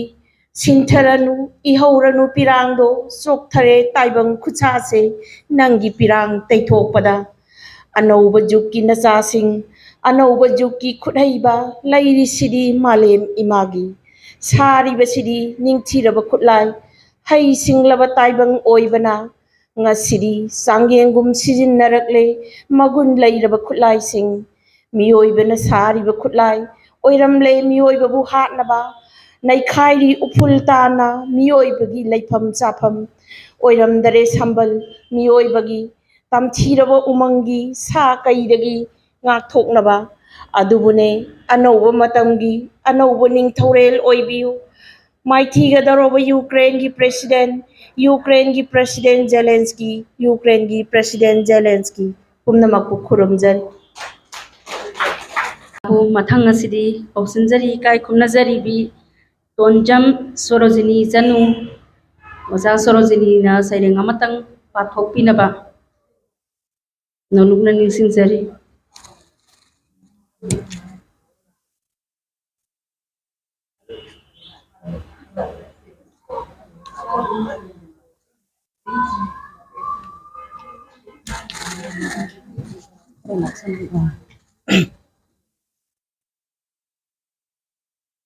ꯗꯥꯏꯁꯇ ꯂꯦꯡꯁꯤꯟꯕꯤꯔꯕ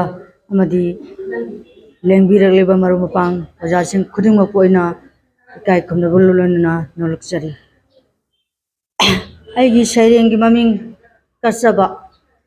Saring arsimatang ay imasi ki mafam da kasage. Lay maning thau konungda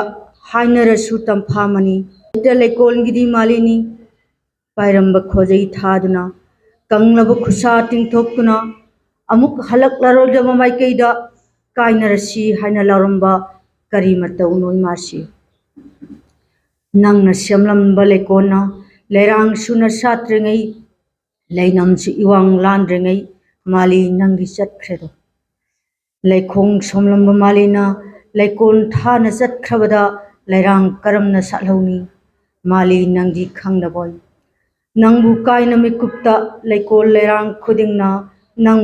nangbu kauna teng thaba mali nangi tadaboy. He mali athoibi saita laikol somlambi liab lakho amuktaga laikol sta khik lakho nangi lairang singda amrita oira wahi sing o nangi pungja loiduna chat khrabi nahaku pamui haina khamjaba itik oidre haki poglabadi amuk hana pokpiu nangna iramdamda semlarabadi laikol ama oibiu madusu maitri bakta aroiba kaina ngakhaida langjariba wahai singse thamoigi sabani penbiu sinthariba pirangsina kachariba tarponi he mali nafamda punam purumda.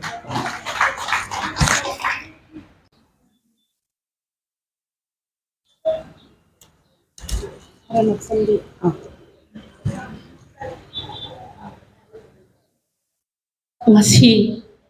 imasi Maharaj Binodini gi chama surakpa mapok kumol thorong ga mari leidana chatharakpa thoram masigi mayai gi tangbal releng sinduna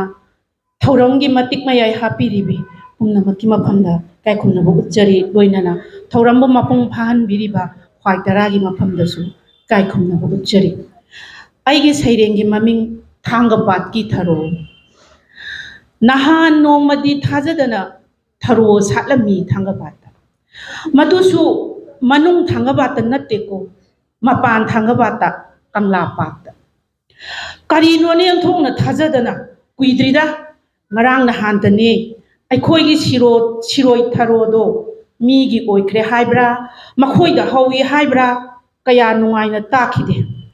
kharaga munna yengsiluraga di ma di nupi oirame masak matau phajakhrabi chung phiral charabi ngaroi sabal lamyobi kusu leihau leiren tatharakba lutung samjina chekla uphong mamaigum tayum naisinage thorang bidu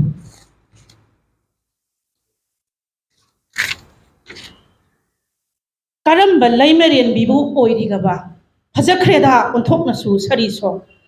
samu makhwangda tholi sibu kumjingbi haidu natrane manida samu manamda tholine lamthang khudhat tababi charang masa ngamjabi paida paisile khuda pha hunda hulle phaidom maithong di mapung pharese naha makti natra boina laimasi miyai chalabi sumhatpi soiroi laimase laimanel ahum tanphangbi kanglei phambal ka khibi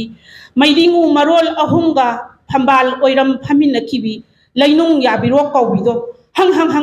hang palhaideko hoida lemjaningai bu oida he nongchup lamgi chawkhatte di mahaiba mathanglen maman machabu charei phijol hongumna khara kuina khallura male aise tharodudi saklol honglamle handapti laimarenda laimarelni chinglemi changkholi matawlai laingak lol konung lol khanglabini akupadagi na lanpham phawba urabini chawthok sakhi ningthemna mahak thak lonabi singna yengchiki lechil nongphai marungda nongthangbu mangan nai khibini maidingui himai chungkhibini chenglauga thanunga chunabine maitrabaki laloibi laimarel una chikmang nakhi tapna thorei mami phijangda thorakpagumna laima sidi pumtong he tongali mito phije chelido miyan saptam lawido nokphet tawna sana nakta maitei gi yoibu yo helakta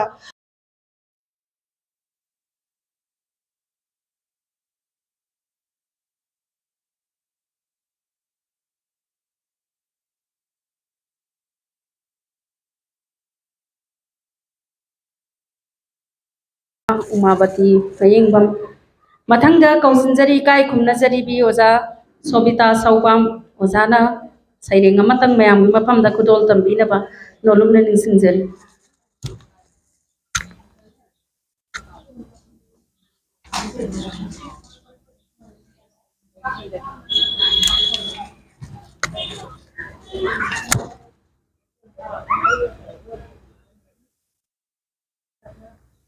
Ngasigi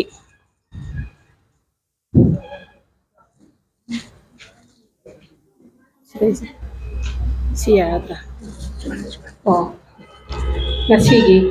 koigi ikai khumnajarabi koigi lamjing lamtak lambi koigi ima binodini gi sama suba komona sida ngasigi mayai tangbanda lingsin biriba oja singbu ikai khumnabaga loinana ikok nonjari loinana ngasigi sabha sida laikon gi member singbu su aihang na ikai khumnabaga loinana ikok nonjari aigi sairengi maming loiba nairaroi saitharo thainagi lairang amanbi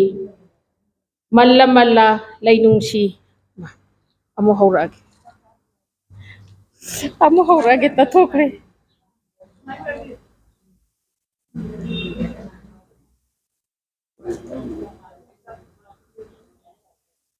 thainagi lairang amanbi malla malla lainungsi mapok kaida pumbum satli lainamna laikai palali Manipuri sahitya bu makhong somlamba mutpa nairaroidaba nekhoigi lamjing maira nganduna lairi asumak lengdana sarol surol mathang mathangidaba he asaiba he lamyanba kabiratna upadi phangkiba he mahakabi mari mari tatphadraba langla oina nangi thambalna khoimubu kaya mu ningjakhiba zat tinadabagi palon langamdana nungsi waithung na khidraba zaherana nunghik nahalli thamoi bu khangamdana loktak pat ki irol nungda nungsi laisat tamna khiba mahakabya khambathoi bigi warina kothang yairi thamoi khuding kaungamde awang bada sat bisingel indusu hanglammi nahak na khunai sidasu mingsat haiba nahakpu lamdang kaida phangaba he sahitya ratna athoiba nangna wajaki ima leiba ki damak kana khangda kana uda mangkhragadara narakta sat pilairangum narakta lot pi manigum somlammi nahak na manipuri sahitya gi makhong salhan ningki nangna malem pitri sinthungna laurammi soidana lakhini maitai kabi kana rabawareng kayana mikap thohan ki naharol sing nahaki ऐतिहासिक उपन्यास awabana poloi oikiba labanggalatana mihul sengum sengana hanki nauna layon kangkiba he kabiratna athoiba kangdri ifut nangi chandra nadigi isel nungsibagi athoiba maguldi kathokpani ulamki nangi madabina lenglammi nangna saireng laisal laipareng karam na kaugani projendo gi lohong babu nangi maitai sanuna singthong lam ki thanung dagi sairol kaya laithi na bagi damakta natte athapa umang sat kadaba inak nakpada khutna lamba phangbada thirusi pukling laikon dagi mai nawai tang na sam boro saheb ongbi sanatombi gi nungsi wari na khonthang yairi nongpan sugai na takli ningthem kongi hona longchachu leptri nungai rakta chandramukhi gi iselsu asangba nongjabina mitlu pirang thingam khide pakhasakhibani kanada sinaramgani phiralse tharambani laisak laichu helabi lairang sing maitei sahitya laikonda warau nuko suna pautam de haiduna he asaiba he lamyan basing manipuri sahitya bu makhong sobiram basing khorum jaina koibo ido kai dali singna khubang jangjau lonana du maira kasaduna chithai nanthai warau bi ganuko punamakpo mohanna ikok nanjari ꯊꯥꯒꯠꯆꯔꯤ ꯑꯣꯖꯥ ꯁꯣꯕꯤꯇꯥ ꯐꯖꯔꯕ ꯁꯩꯔꯦꯡ ꯑꯃ ꯂꯥꯟꯊꯣꯛꯄꯤꯈ꯭ꯔꯦ ꯃꯊꯪꯗ ꯀꯧꯁꯤꯟꯖꯔꯤ ꯏꯀꯥꯏ ꯈꯨꯝꯅꯖꯔꯤꯕꯤ KH ꯀꯤꯔꯟꯕꯂꯥ ꯑꯣꯖꯥ ꯀꯤꯔꯟꯕꯂꯥꯅ ꯁꯩꯔꯦꯡ ꯑꯃꯇꯪ ꯃꯌꯥꯝꯒꯤ ꯃꯐꯝꯗ ꯈꯨꯗꯣꯜ ꯇꯝꯕꯤꯅꯕ ꯅꯣꯜꯂꯨꯛꯅ ꯅꯤꯡꯁꯤꯡꯖꯔꯤ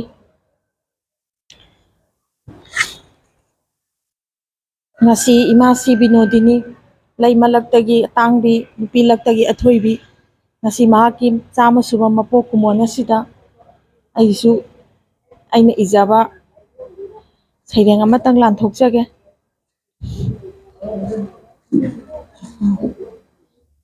aigi sairenggi maming laingaki oja makok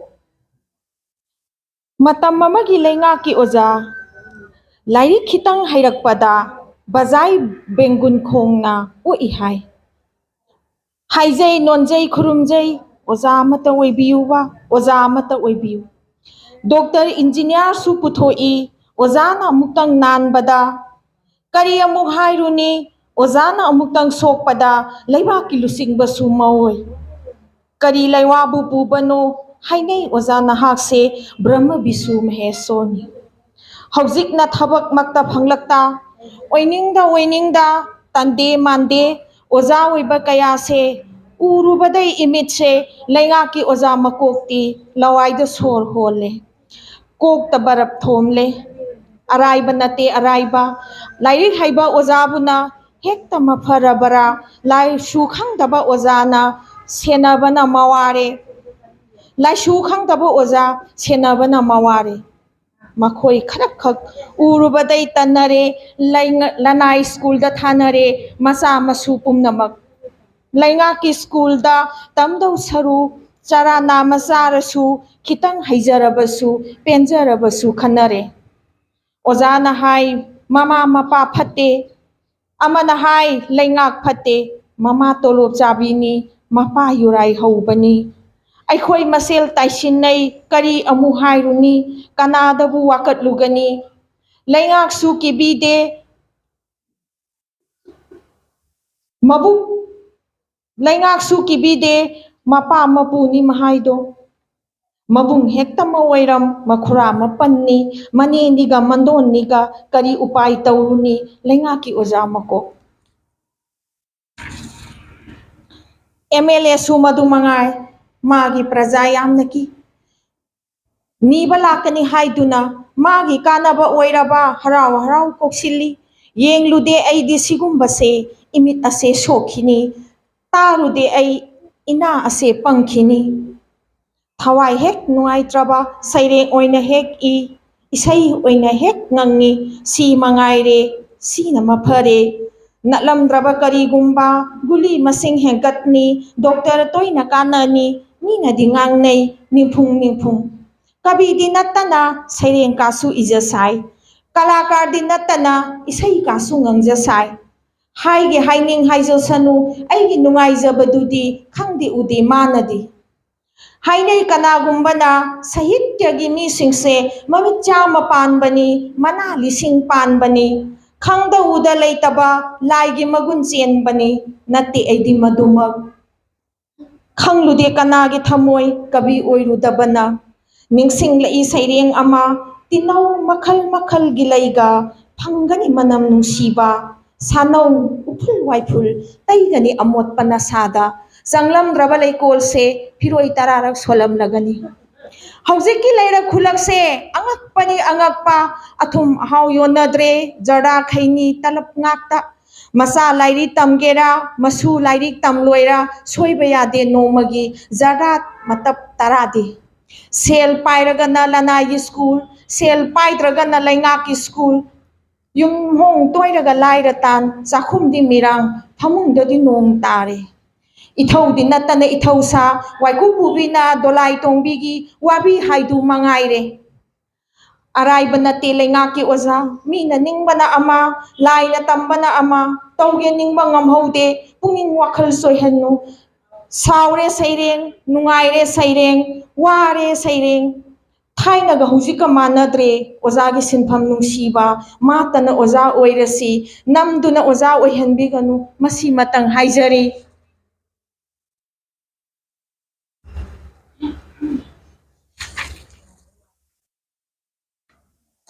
ꯅꯝꯗꯨꯅ ꯑꯣꯖꯥ ꯑꯣꯏꯍꯟꯕꯤꯒꯅꯨ ꯃꯁꯤꯃꯇꯪ ꯍꯥꯏꯖꯔꯤ ꯊꯦꯡꯛ ꯌꯨ ꯂꯣꯏꯖꯔꯦ ꯑꯩꯒꯤ ꯁꯩꯔꯦꯡ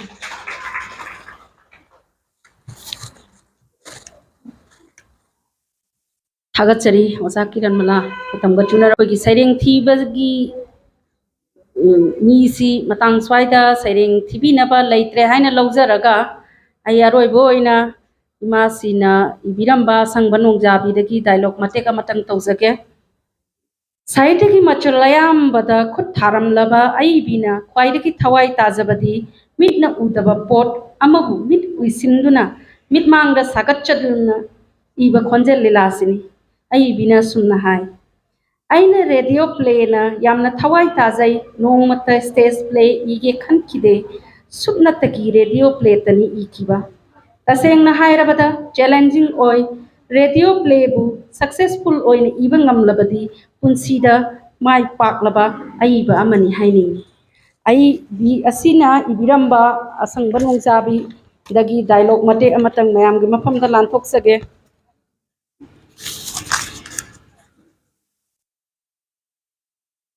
ꯀꯩꯅꯥꯇꯣꯝꯕꯤ ꯑꯩꯅ ꯄꯣꯛꯄ ꯏꯄꯥꯗꯣ ꯌꯣꯠ ꯁꯨꯏ ꯑꯩꯅ ꯄꯤꯛꯂꯤꯉꯩꯗ ꯌꯣꯠꯆꯥꯕꯤ ꯑꯃ ꯄꯤ ꯃꯗꯨ ꯑꯩꯅ ꯄꯥꯏꯗꯨꯅ ꯁꯥꯟꯅꯩ ꯑꯩꯅ ꯀꯌꯥ ꯉꯛꯈ꯭ꯔꯦ ꯌꯣꯠꯆꯥꯕꯤꯗꯨꯅ ꯌꯣꯠ ꯃꯆꯦꯠꯅ ꯆꯦꯟꯁꯤꯟ ꯅꯞꯄꯗꯣ ꯑꯗꯨꯕꯨ ꯇꯥꯗ ꯌꯣꯠꯆꯥꯕꯤꯗꯤ ꯃꯃꯜ ꯌꯥꯝꯕ ꯙꯥꯇꯨꯇꯃꯛ ꯆꯤꯡꯁꯤꯜꯂꯦ ꯑꯩꯒꯨꯝꯕ ꯃꯃꯜ ꯂꯩꯇꯕ ꯀꯥꯎꯁꯤꯡꯕꯨꯗꯤ ꯀꯔꯤꯒꯤ ꯆꯤꯡꯁꯤꯜꯂꯦ ꯀꯅꯥꯅ ꯍꯥꯏꯔꯤꯕ ꯅꯪꯕꯨ ꯃꯃꯜ ꯂꯩꯇꯦ ꯀꯩꯅꯥꯇꯣꯝꯕꯤ ꯋꯥ ꯑꯃ ꯍꯪꯒꯦ ꯅꯪꯕꯨ ꯀꯔꯝꯕ ꯏꯆꯥꯎꯗ ꯇꯥꯎꯊꯔꯛꯄ ꯀꯥꯎꯁꯤꯡ ꯃꯔꯛꯇ ꯌꯥꯎꯕ ꯃꯦꯂꯩ ꯆꯔꯣꯡꯅꯣ ꯅꯪꯅ ꯑꯁꯤꯗ ꯄꯥꯅ ꯌꯣꯜꯂꯤꯕ ꯑꯁꯤꯅ ꯀꯔꯤꯒꯤ ꯄꯨꯝꯅꯃꯛꯄꯨ ꯊꯥꯒꯠꯆꯔꯤ ꯑꯩꯈꯣꯏ ꯏꯟꯇꯔꯇꯦꯟꯃꯦꯟꯒꯤ ꯄ꯭ꯔꯣꯒ꯭ꯔꯥꯝꯁꯤ ꯍꯧꯗꯣꯛꯅꯕ इहान हानबमक्तदा इकाई खुन्नजरिबा खन्नबा मिथुंगलेनगी फमफम लांगदा लेंसिनबिरिबा इकाई खुन्नजरिबा तामो मेघचंद्र कोंगबमना इसई अमा सक्तुना ngasiगी entertainment gi program se hawdokpigan tamo meghachandra isai amatan kudol tabinabani season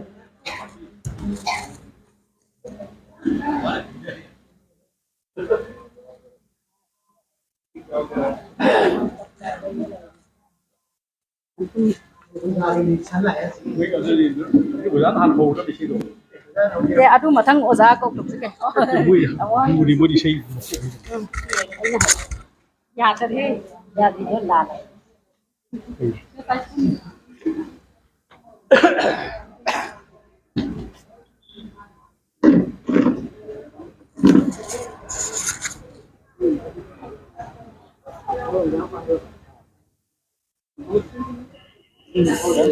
Era pare.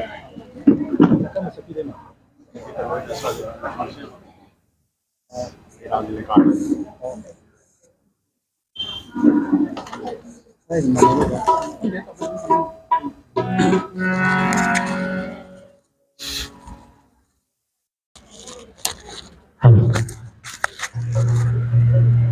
Hello.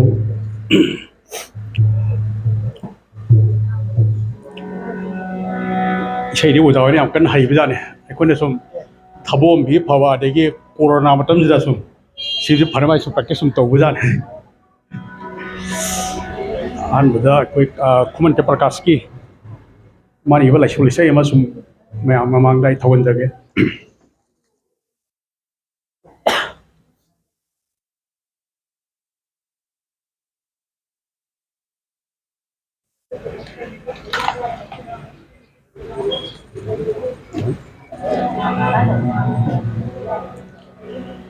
Leiranggi leikada khungul taram Leiranggi leikada khungul taram Sheklagi awada konthang jairam Ayu kaidanu loli banangu Leiranggi leikada khungul taram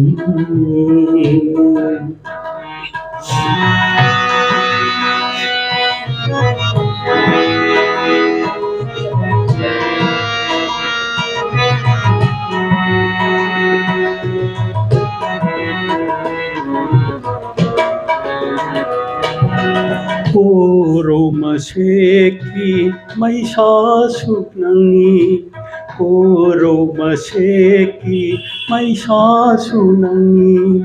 Inglawa thabalgi ipom chunangi Inglawa thabalgi ipom chunangi Nang buthi bada Pothapam khangdare Nang buthi bada Pothapam khangdare Nangi lambida lamhangare Lairangi laikada Kungul tarammi Seklagi awada Kontang yairammi Ayu kaidanu Tuli benanggu Ayu kaidanu Tuli benanggu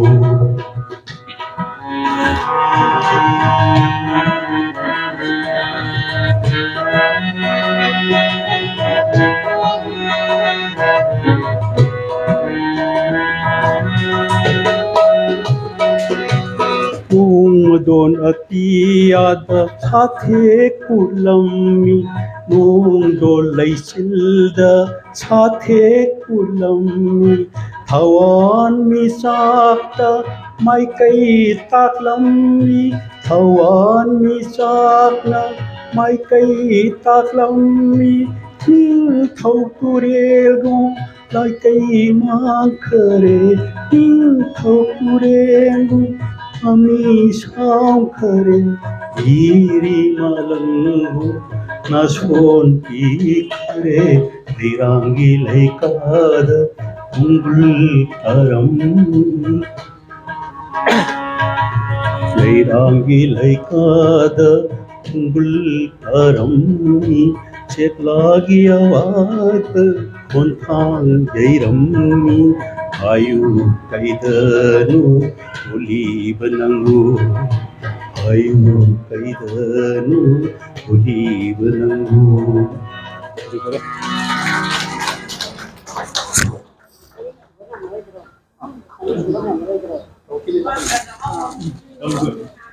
mathang asiri aikogi ngasigi isa tamo H Raghumani da maiksi sinajage isai mathang sakpi raknaba amogi mafamda nolumna ningsingjari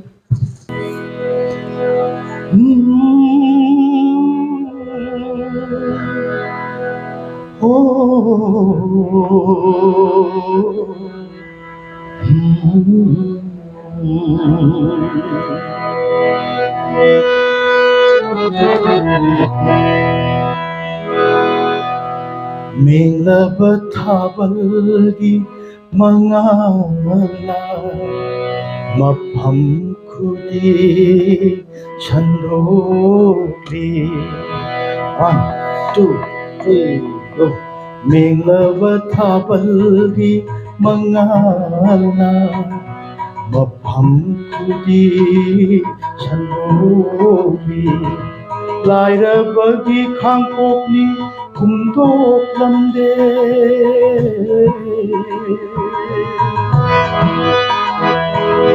Lairabagi khangpokni kumdok lamde Mangal chairo hairamde Mangal chairo hairamde Menglaba thabalgi mangala Mafam khudi chandori Mafam khudi chandori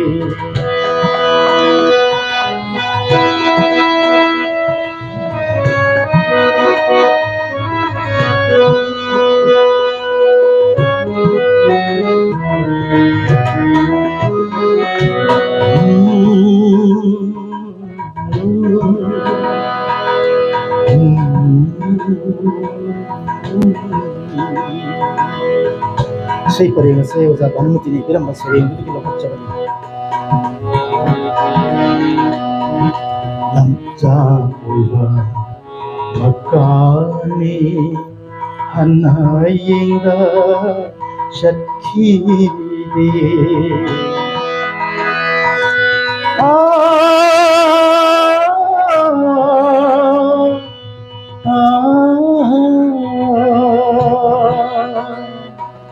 lamza koiba makani hanayinga chathide laifam natte khanduna na koi na thanam de na koi na thanam de Menglaba thabalgi mangana mafam kudi chandoli mafam kudi chandoli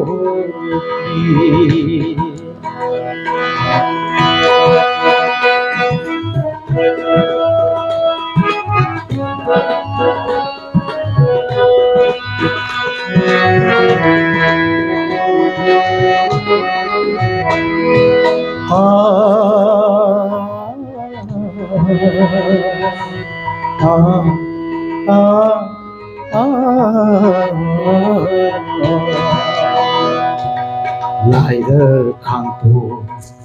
ahobada dishinduna mangaluri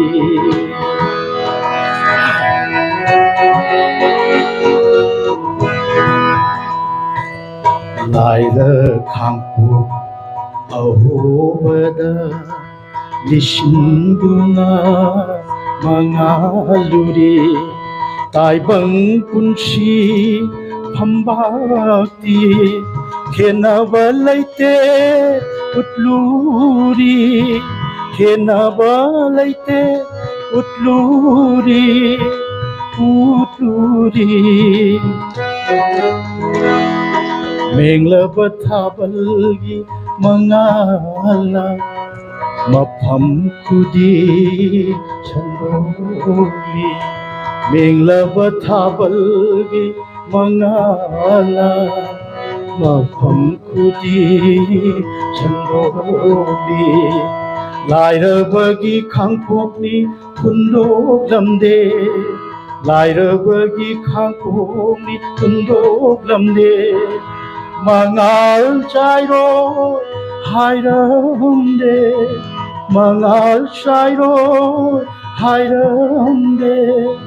menglaba thabalgi mangala mafam kudi chandoli mafam kudi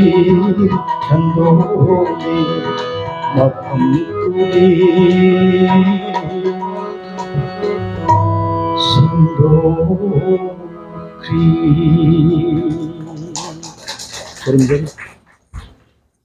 microphone से मथंग मथंग को आई खुदान सुगे बा high मारक थत्ता दिया दे आई खुदान सुगे सीगे तो अमा मुको गे आई Y microphone से no ओय बतंगा सी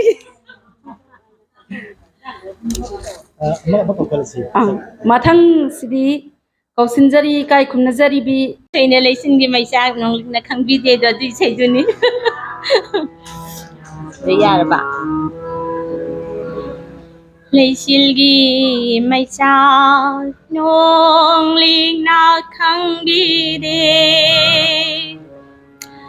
इसिलगी मैसा इरै नसुबी दे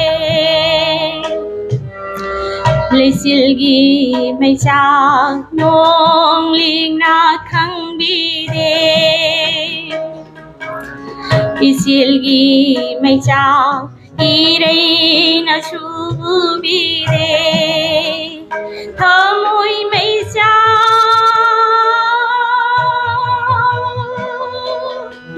पिरांग खंबी दे लैसिलगी मैसा नोंलिना खंबी दे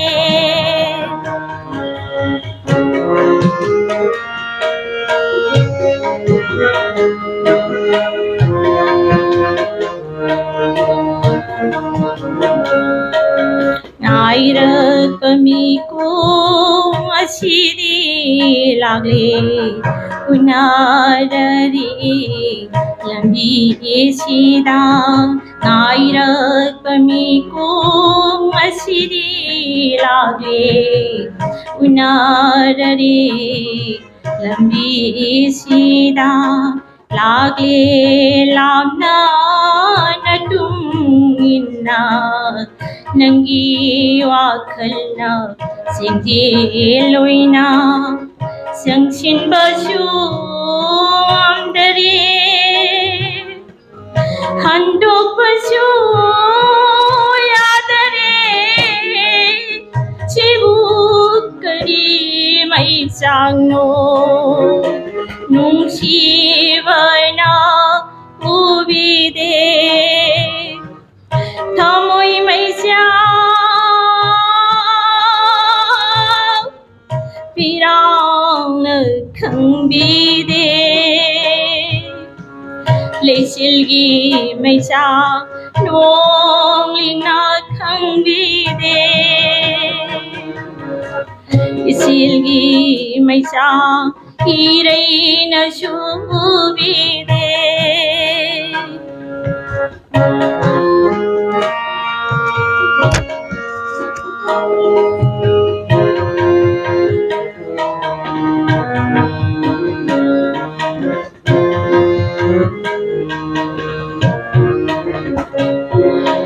ꯊꯣꯡꯅꯤꯡꯕ ꯋꯥꯍꯩ ꯊꯃꯣꯏꯗ ꯀꯪꯂꯦ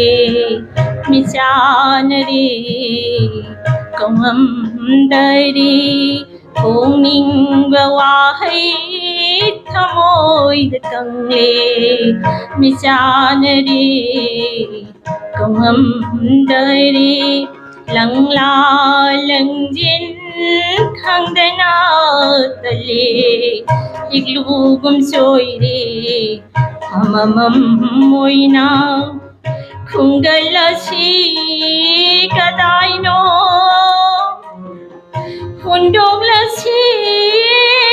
ꯀꯔꯝꯅꯣ ꯁꯤꯕꯨ ꯀꯔꯤ ꯃꯩꯆꯥꯛꯅꯣ ꯅꯨꯡꯁꯤꯕꯅ ꯎꯕꯤꯗꯦ ꯊꯃꯣꯏ ꯃꯩꯆꯥꯛ ꯄꯤꯔꯥꯡꯅ ꯈꯪꯕꯤꯗꯦ ꯂꯩꯆꯤꯜꯒꯤ ꯃꯩꯆꯥꯛ ꯅꯣꯡꯂꯤꯡꯅ ꯈꯪꯕꯤꯗꯦ ꯊꯃꯣꯏ ꯃꯩꯆꯥꯛ ꯄꯤꯔꯥꯡꯅ ꯈꯪꯕꯤꯗꯦ ꯂꯩꯆꯤꯜꯒꯤ ꯃꯩꯆꯥꯛ ꯅꯣꯡꯂꯤꯡꯅ ꯈꯪꯕꯤꯗꯦ 이실기 ꯃꯩꯁꯥ 이래나 슈비데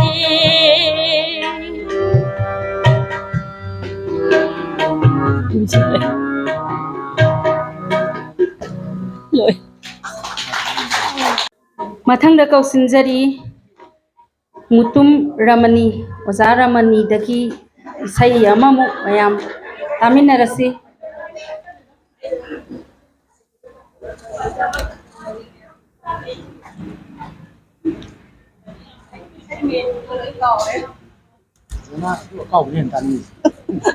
ꯄꯗꯃꯛꯈꯛ ꯃꯌꯥꯝꯒꯤ ꯁꯦꯕꯥꯒꯤꯗꯃꯛ ꯏꯁꯩꯁꯦ ꯑꯩ ꯏꯁꯥꯅ ꯑꯗꯨꯝ ꯂꯦꯡꯖꯕꯅꯤ ꯏꯁꯥꯅꯁꯨ ꯀꯩꯅꯣ ꯄꯥꯟꯕꯅꯦ ꯑꯗꯣ ꯃꯌꯦꯛꯁꯤ ꯀꯥꯎꯔꯕ ꯑꯗꯨꯅ ꯑꯩ ꯄꯗꯃꯛꯈꯛ ꯅꯪꯅ ꯀꯔꯤꯒꯤ ꯆꯠꯈ꯭ꯔꯤ ꯎꯗꯨꯅ ꯑꯩꯒꯤ ꯊꯋꯥꯏ ꯅꯪꯅ ꯀꯔꯤꯒꯤ ꯆꯠꯈ꯭ꯔꯤ ꯎꯗꯨꯅ ꯑꯩꯒꯤ ꯊꯋꯥꯏ ꯅꯪꯅ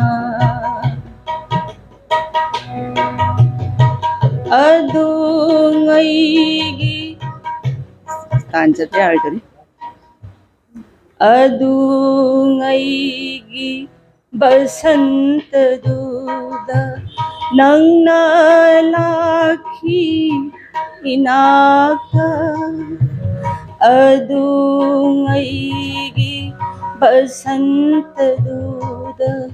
नंगना lucky inakta Kunggi mong joy na lagle ngasi Lagna duna mikipida Kunggi mong joy na lagle ngasi Lagna duna mikipida Nang na karigi sakti puduna aigi thawai nang na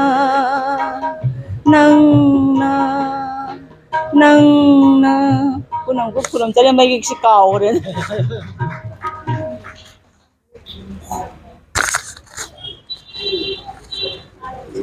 Telabasute na saigi pada matang thaugal taubiram bagi damakta ojara mani bu thagat chari mathang asidi koi tamo raghumani dagi muktamin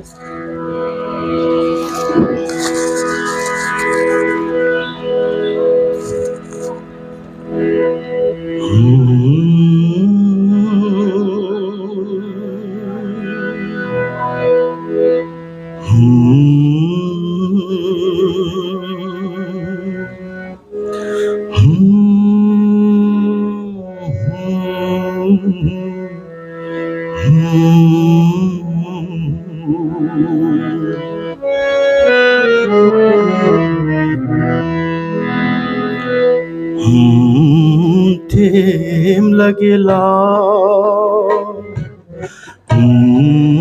thêm लगेला तुम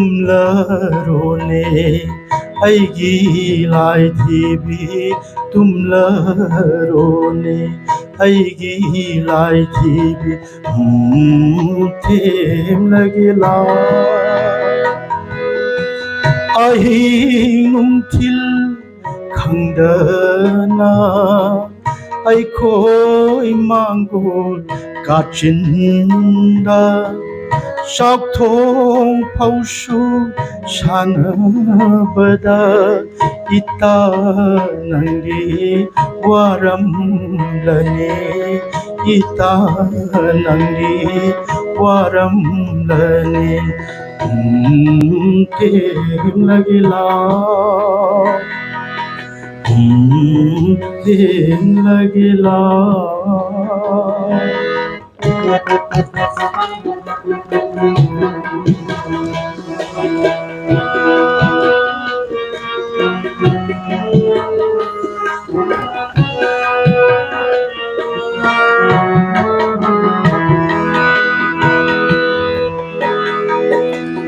hayeng inu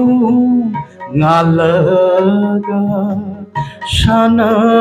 shiko sakthong bido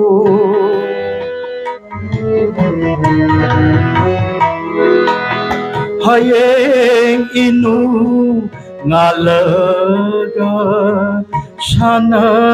shiko amuk laikolda kundo pare lenglaga luhung bido nanga aiga luhung bido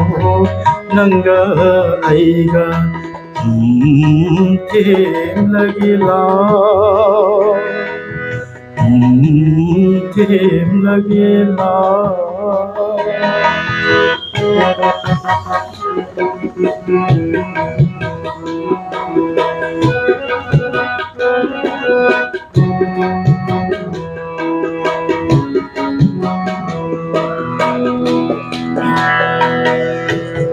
Kauzeng harau kayagi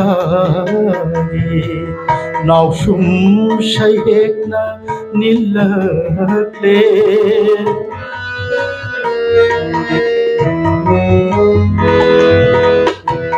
Kauzeng harau kayagi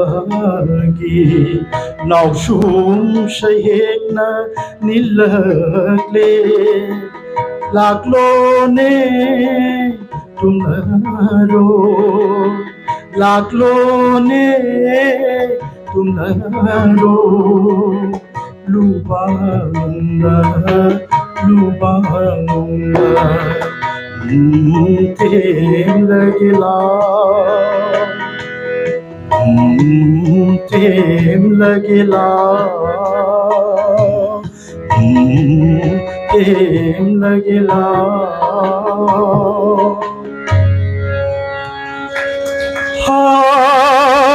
Pemcha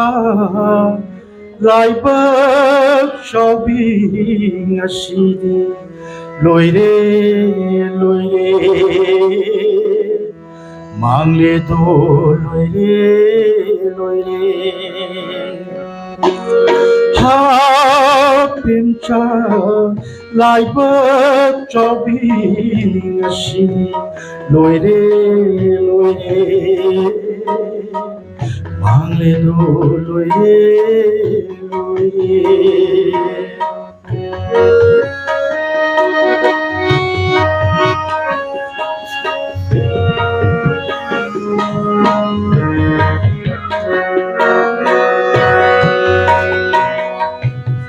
Thabum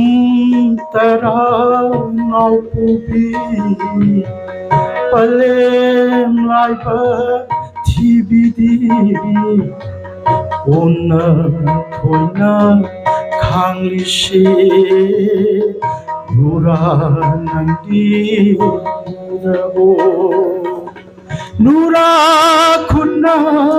thajaba Lampena wa kombirai Chatli pirang shintana Ita kauriye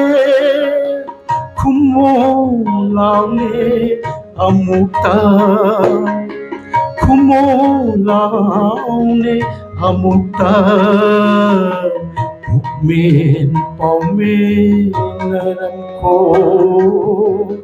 Bukmin paumin naramko Ha pemcha laibak shobing asidi loire mangle do loire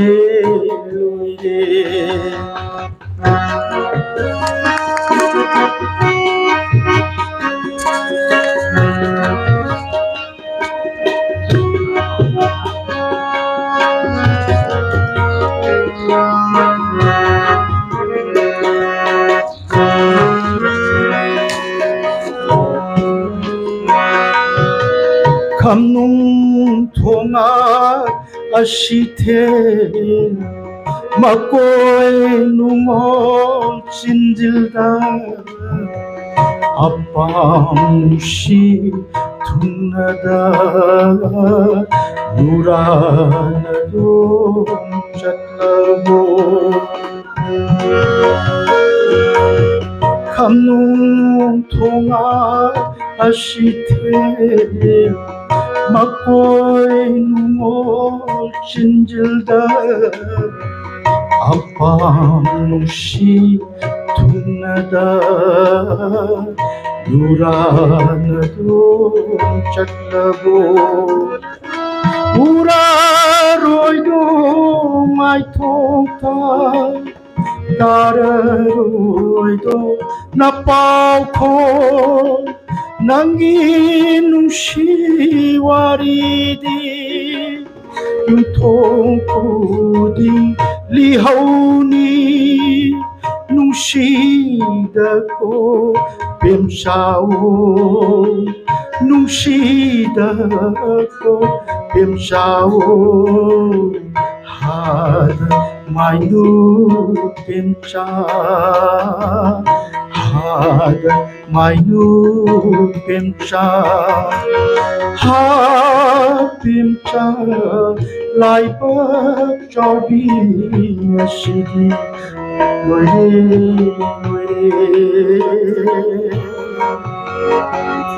mangle do loire ha เป็นจาลายเบิกชอบบีนาสิลอยเร่ลอยเร่มังเลดูลอยเร่ลอยเร่มังเลดูลอยเร่ꯃꯊꯪꯗ ꯀꯧꯁꯤꯟꯖꯔꯤ ꯑꯣꯖꯥ R ꯀꯦ ꯁꯅꯥꯍꯟꯕꯤ ꯑꯣꯖꯥ ꯁꯅꯥꯍꯟꯕꯤꯅ ꯏꯁꯩ ꯑꯃꯇꯪ ꯁꯤꯟꯖꯔꯤ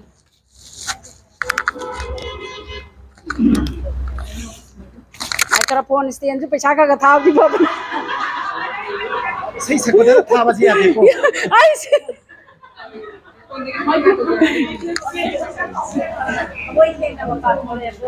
Nanti खुदा अंशु बोरे मुँह ले दे यार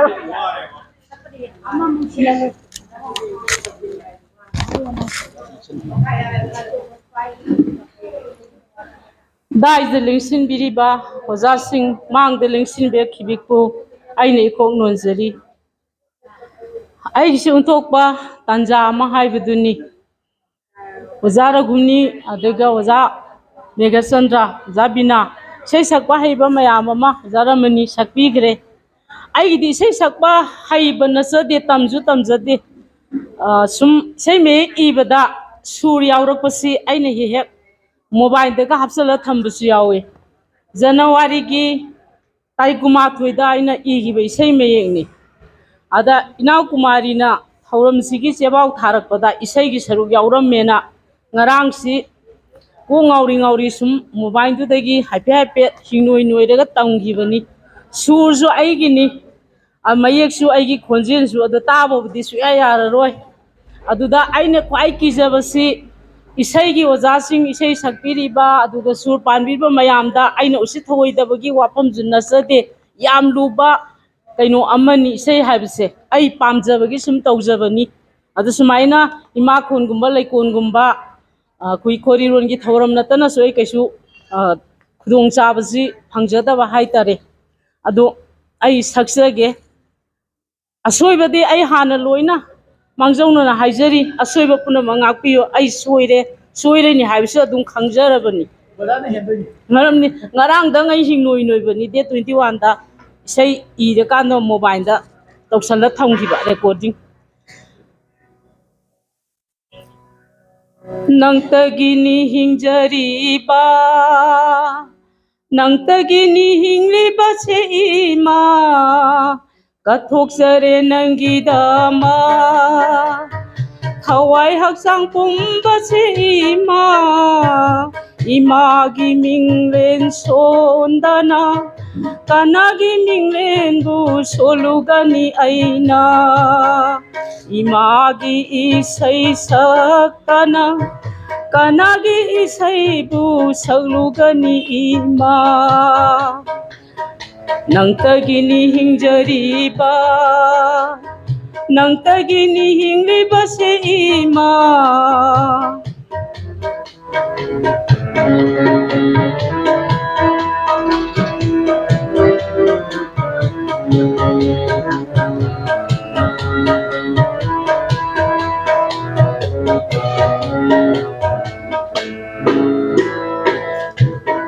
Humlaksanu akan banong lay Singjau gumna lebli imagi dama Kintarak labasu nongdo naktiya Nalhangani itaksida aigi Hon krabasu aroy baningsa Nanggi ningsa di lepaloy ima Hon krabasu aroy baningsa Nanggi ningsa di lepaloy ima Nangtagini hingjariba Nangtagini hingliba si ima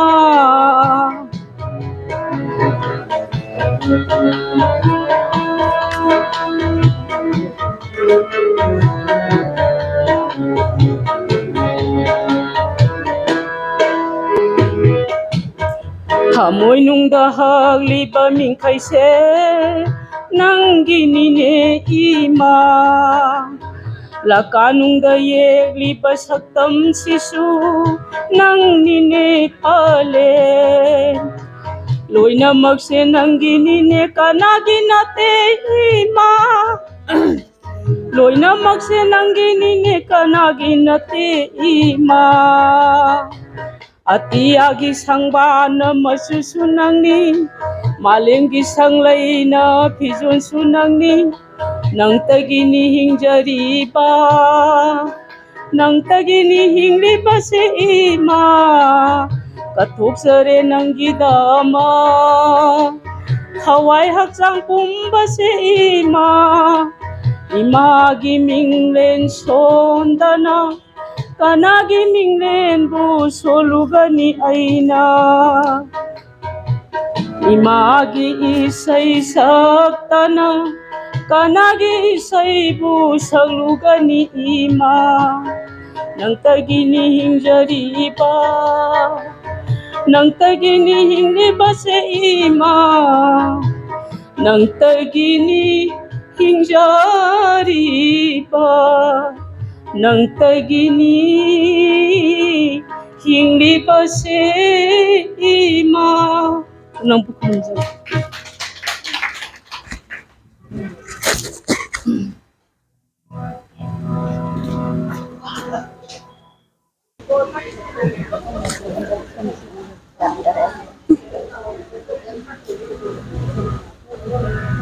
Nanayagi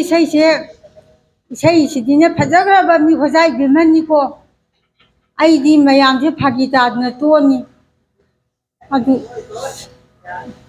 ai kitang khangjaba ngangjage ko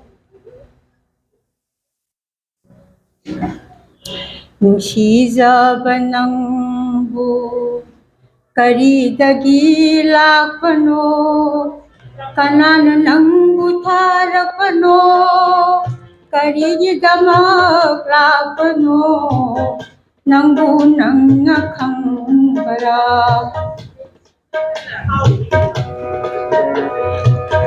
Nushijaba nangbu karidagi lakpano Kanana nangbu tharapano Karidamak lakpano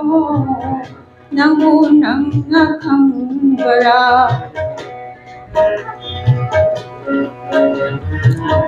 Sagai kanada diluni Kadai tamna hantini Kanana nangbu tindi gani Nushijaba nangbu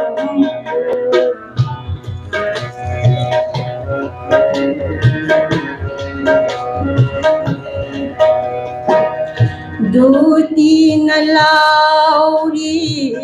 nangbu nangna khangbara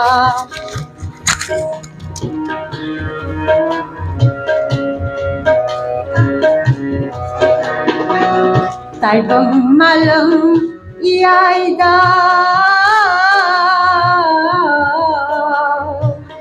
Selana jataram badi Taibang kaitil kawan Pamil uzaw thakka Selana ayin lelang laga Nopok singkay na hul pada Mai kai kadom da pai ki banu Khang hau da na han ki Kai ki ko in sang ba sikla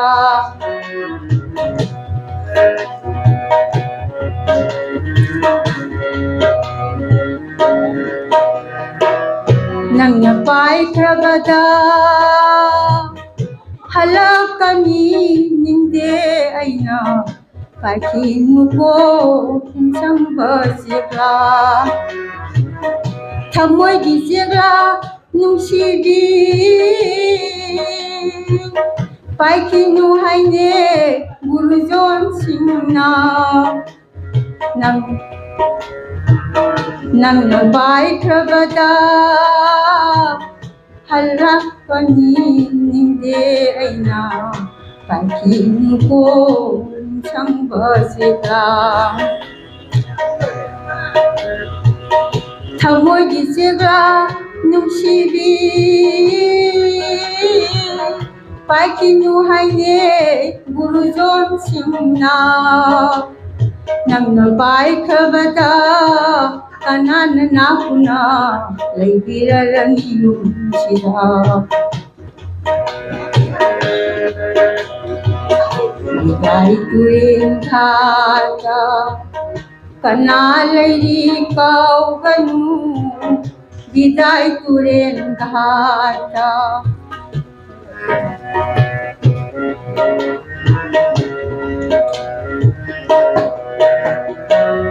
Mate kaum kepa surabasi konga Hoi Mate kaum kepa surabasi konga Basina Radha Radha haina kau pado tararoi Bidai turin khata Nusizabanangbo karidagi lapano kanana nangbo tharapano karigi damag lapano Nusizabanangbo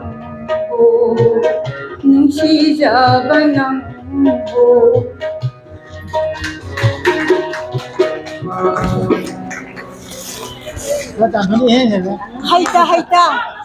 ibana isaje kamna kani chan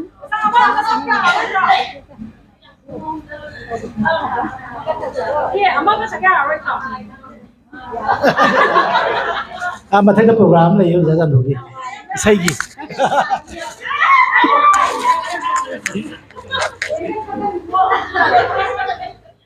ꯑꯣꯖꯥ ꯖꯥꯟꯗꯣ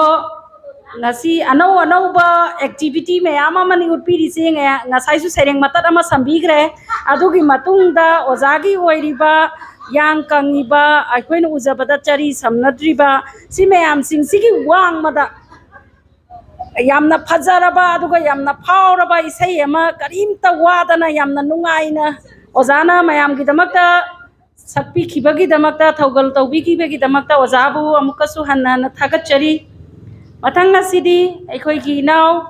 thaunaw jam gitarani dagi sai ama mok mayam taminasi hanba maktada pumna makpu ikai kumna bochari aigi sai je MK Binodini gi miyam gi yekna bane do adum saktarage miyam gi yekna bani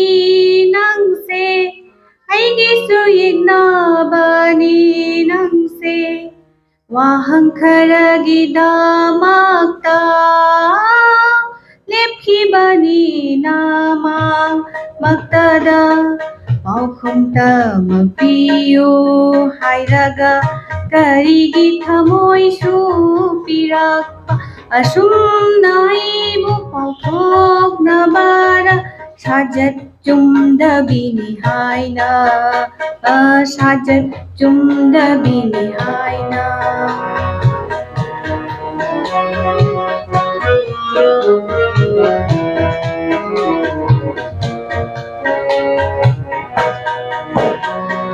samlang khongat labini aise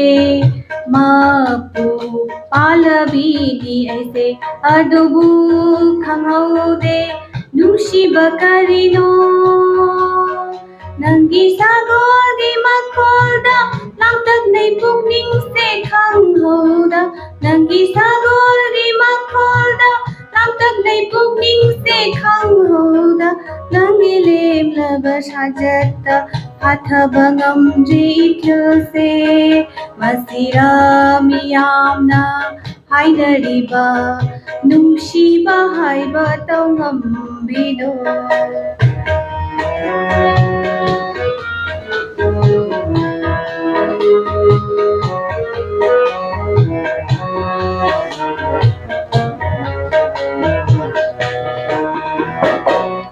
pele nangi pau khumda pele nangi sajata aigi miyambu nungsiba aibu su nungsi ꯅꯨꯡꯁꯤꯕ ꯇꯝꯕꯤꯕ ꯅꯪꯉꯣꯟꯗ ꯍꯦꯟꯕ ꯂꯩꯔꯔꯣꯏ ꯆꯪꯁꯤꯜꯂꯛꯂꯣ ꯅꯥꯛꯁꯤꯗ ꯆꯦꯟꯕꯤꯔꯔꯣ ꯅꯥꯆꯣꯝꯁꯦ ꯅꯥꯄꯗ ꯀꯤꯟꯊꯍꯜꯂꯣ ꯆꯦꯜꯂ ꯁꯝꯕꯨꯜꯁꯦ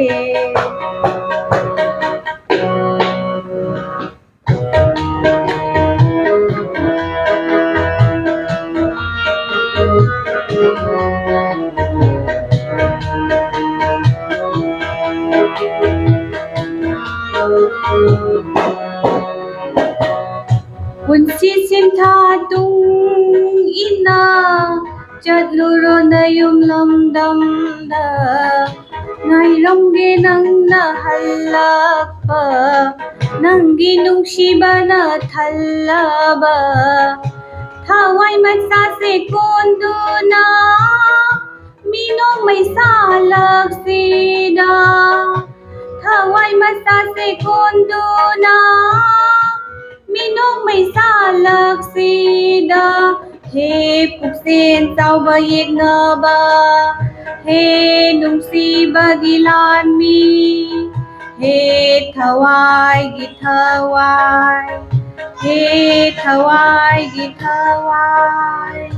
kumna bapu sai mayek na phajabane aduga khonjel na phajabane inaudagi sigumba isai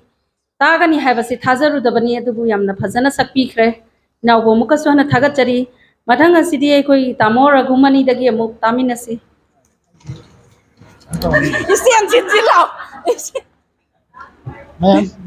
matam yama yengbi ko ai din sakebo kangde pareng tha sakta biro marak thatna karigumba amatang lauthok sake aikoi gi ngasi taujariba program asi discovery kanglai park hairi basida hayeng nungdang phawgi manungda youtube da channel da soidana pangbigani adana mayam ngai minasi discovery kanglai park ta aikoi gi program si yengminas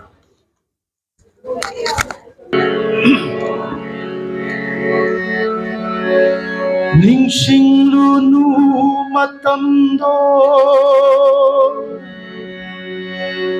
nang ay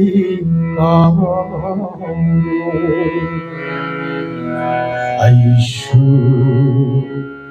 nang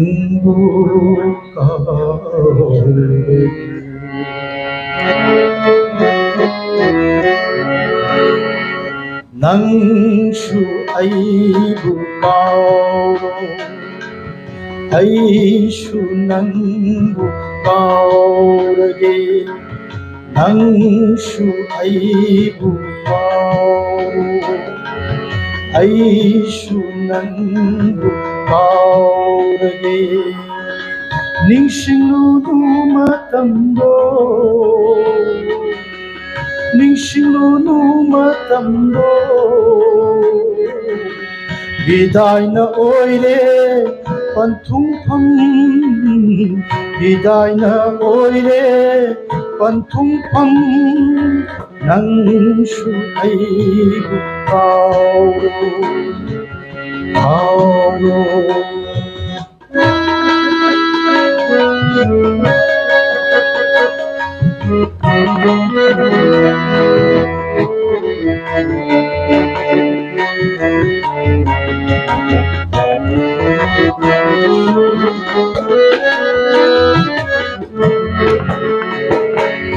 Len minaki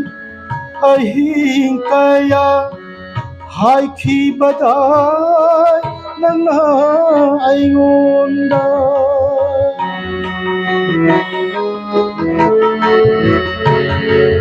Len minaki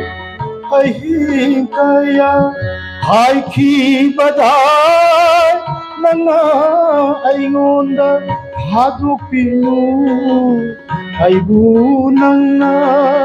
Haduk pinu ay bunang na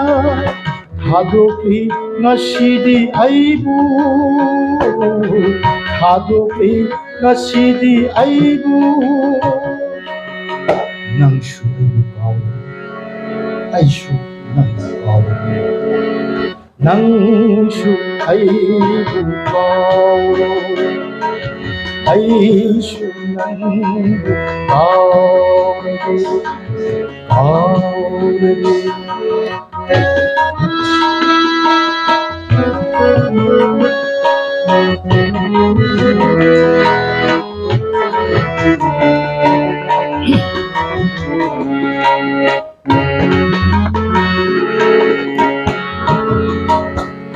ꯅꯪꯅꯅꯤ ꯅꯨꯡꯁꯤꯕ ꯇꯝꯕꯤꯕ ꯀꯥꯎꯕꯁꯨ ꯇꯝꯕꯤꯌꯨ ꯑꯩꯕꯨ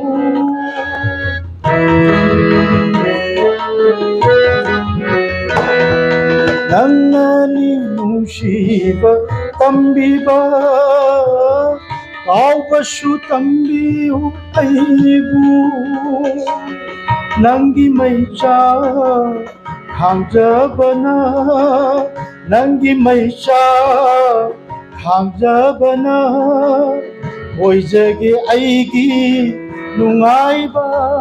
ꯑꯣꯏꯖꯒꯦ ꯑꯩꯒꯤ ꯑꯄꯦꯟꯕ ꯅꯪꯁꯨ ꯑꯩꯕు ꯀꯥꯎꯔꯣ ꯑꯩꯁꯨ ꯅꯪꯕꯨ ꯀꯥꯎꯔꯣꯏ ꯅꯤꯡꯁꯤꯡꯂꯨꯅꯨ ꯃꯇꯝꯗꯣ ꯅꯤꯡꯁꯤꯡꯂꯨꯅꯨ ꯃꯇꯝꯗꯣ 비다이나 오이레 반퉁팡 비다이나 오이레 반퉁팡 비다이나 오이레 반퉁팡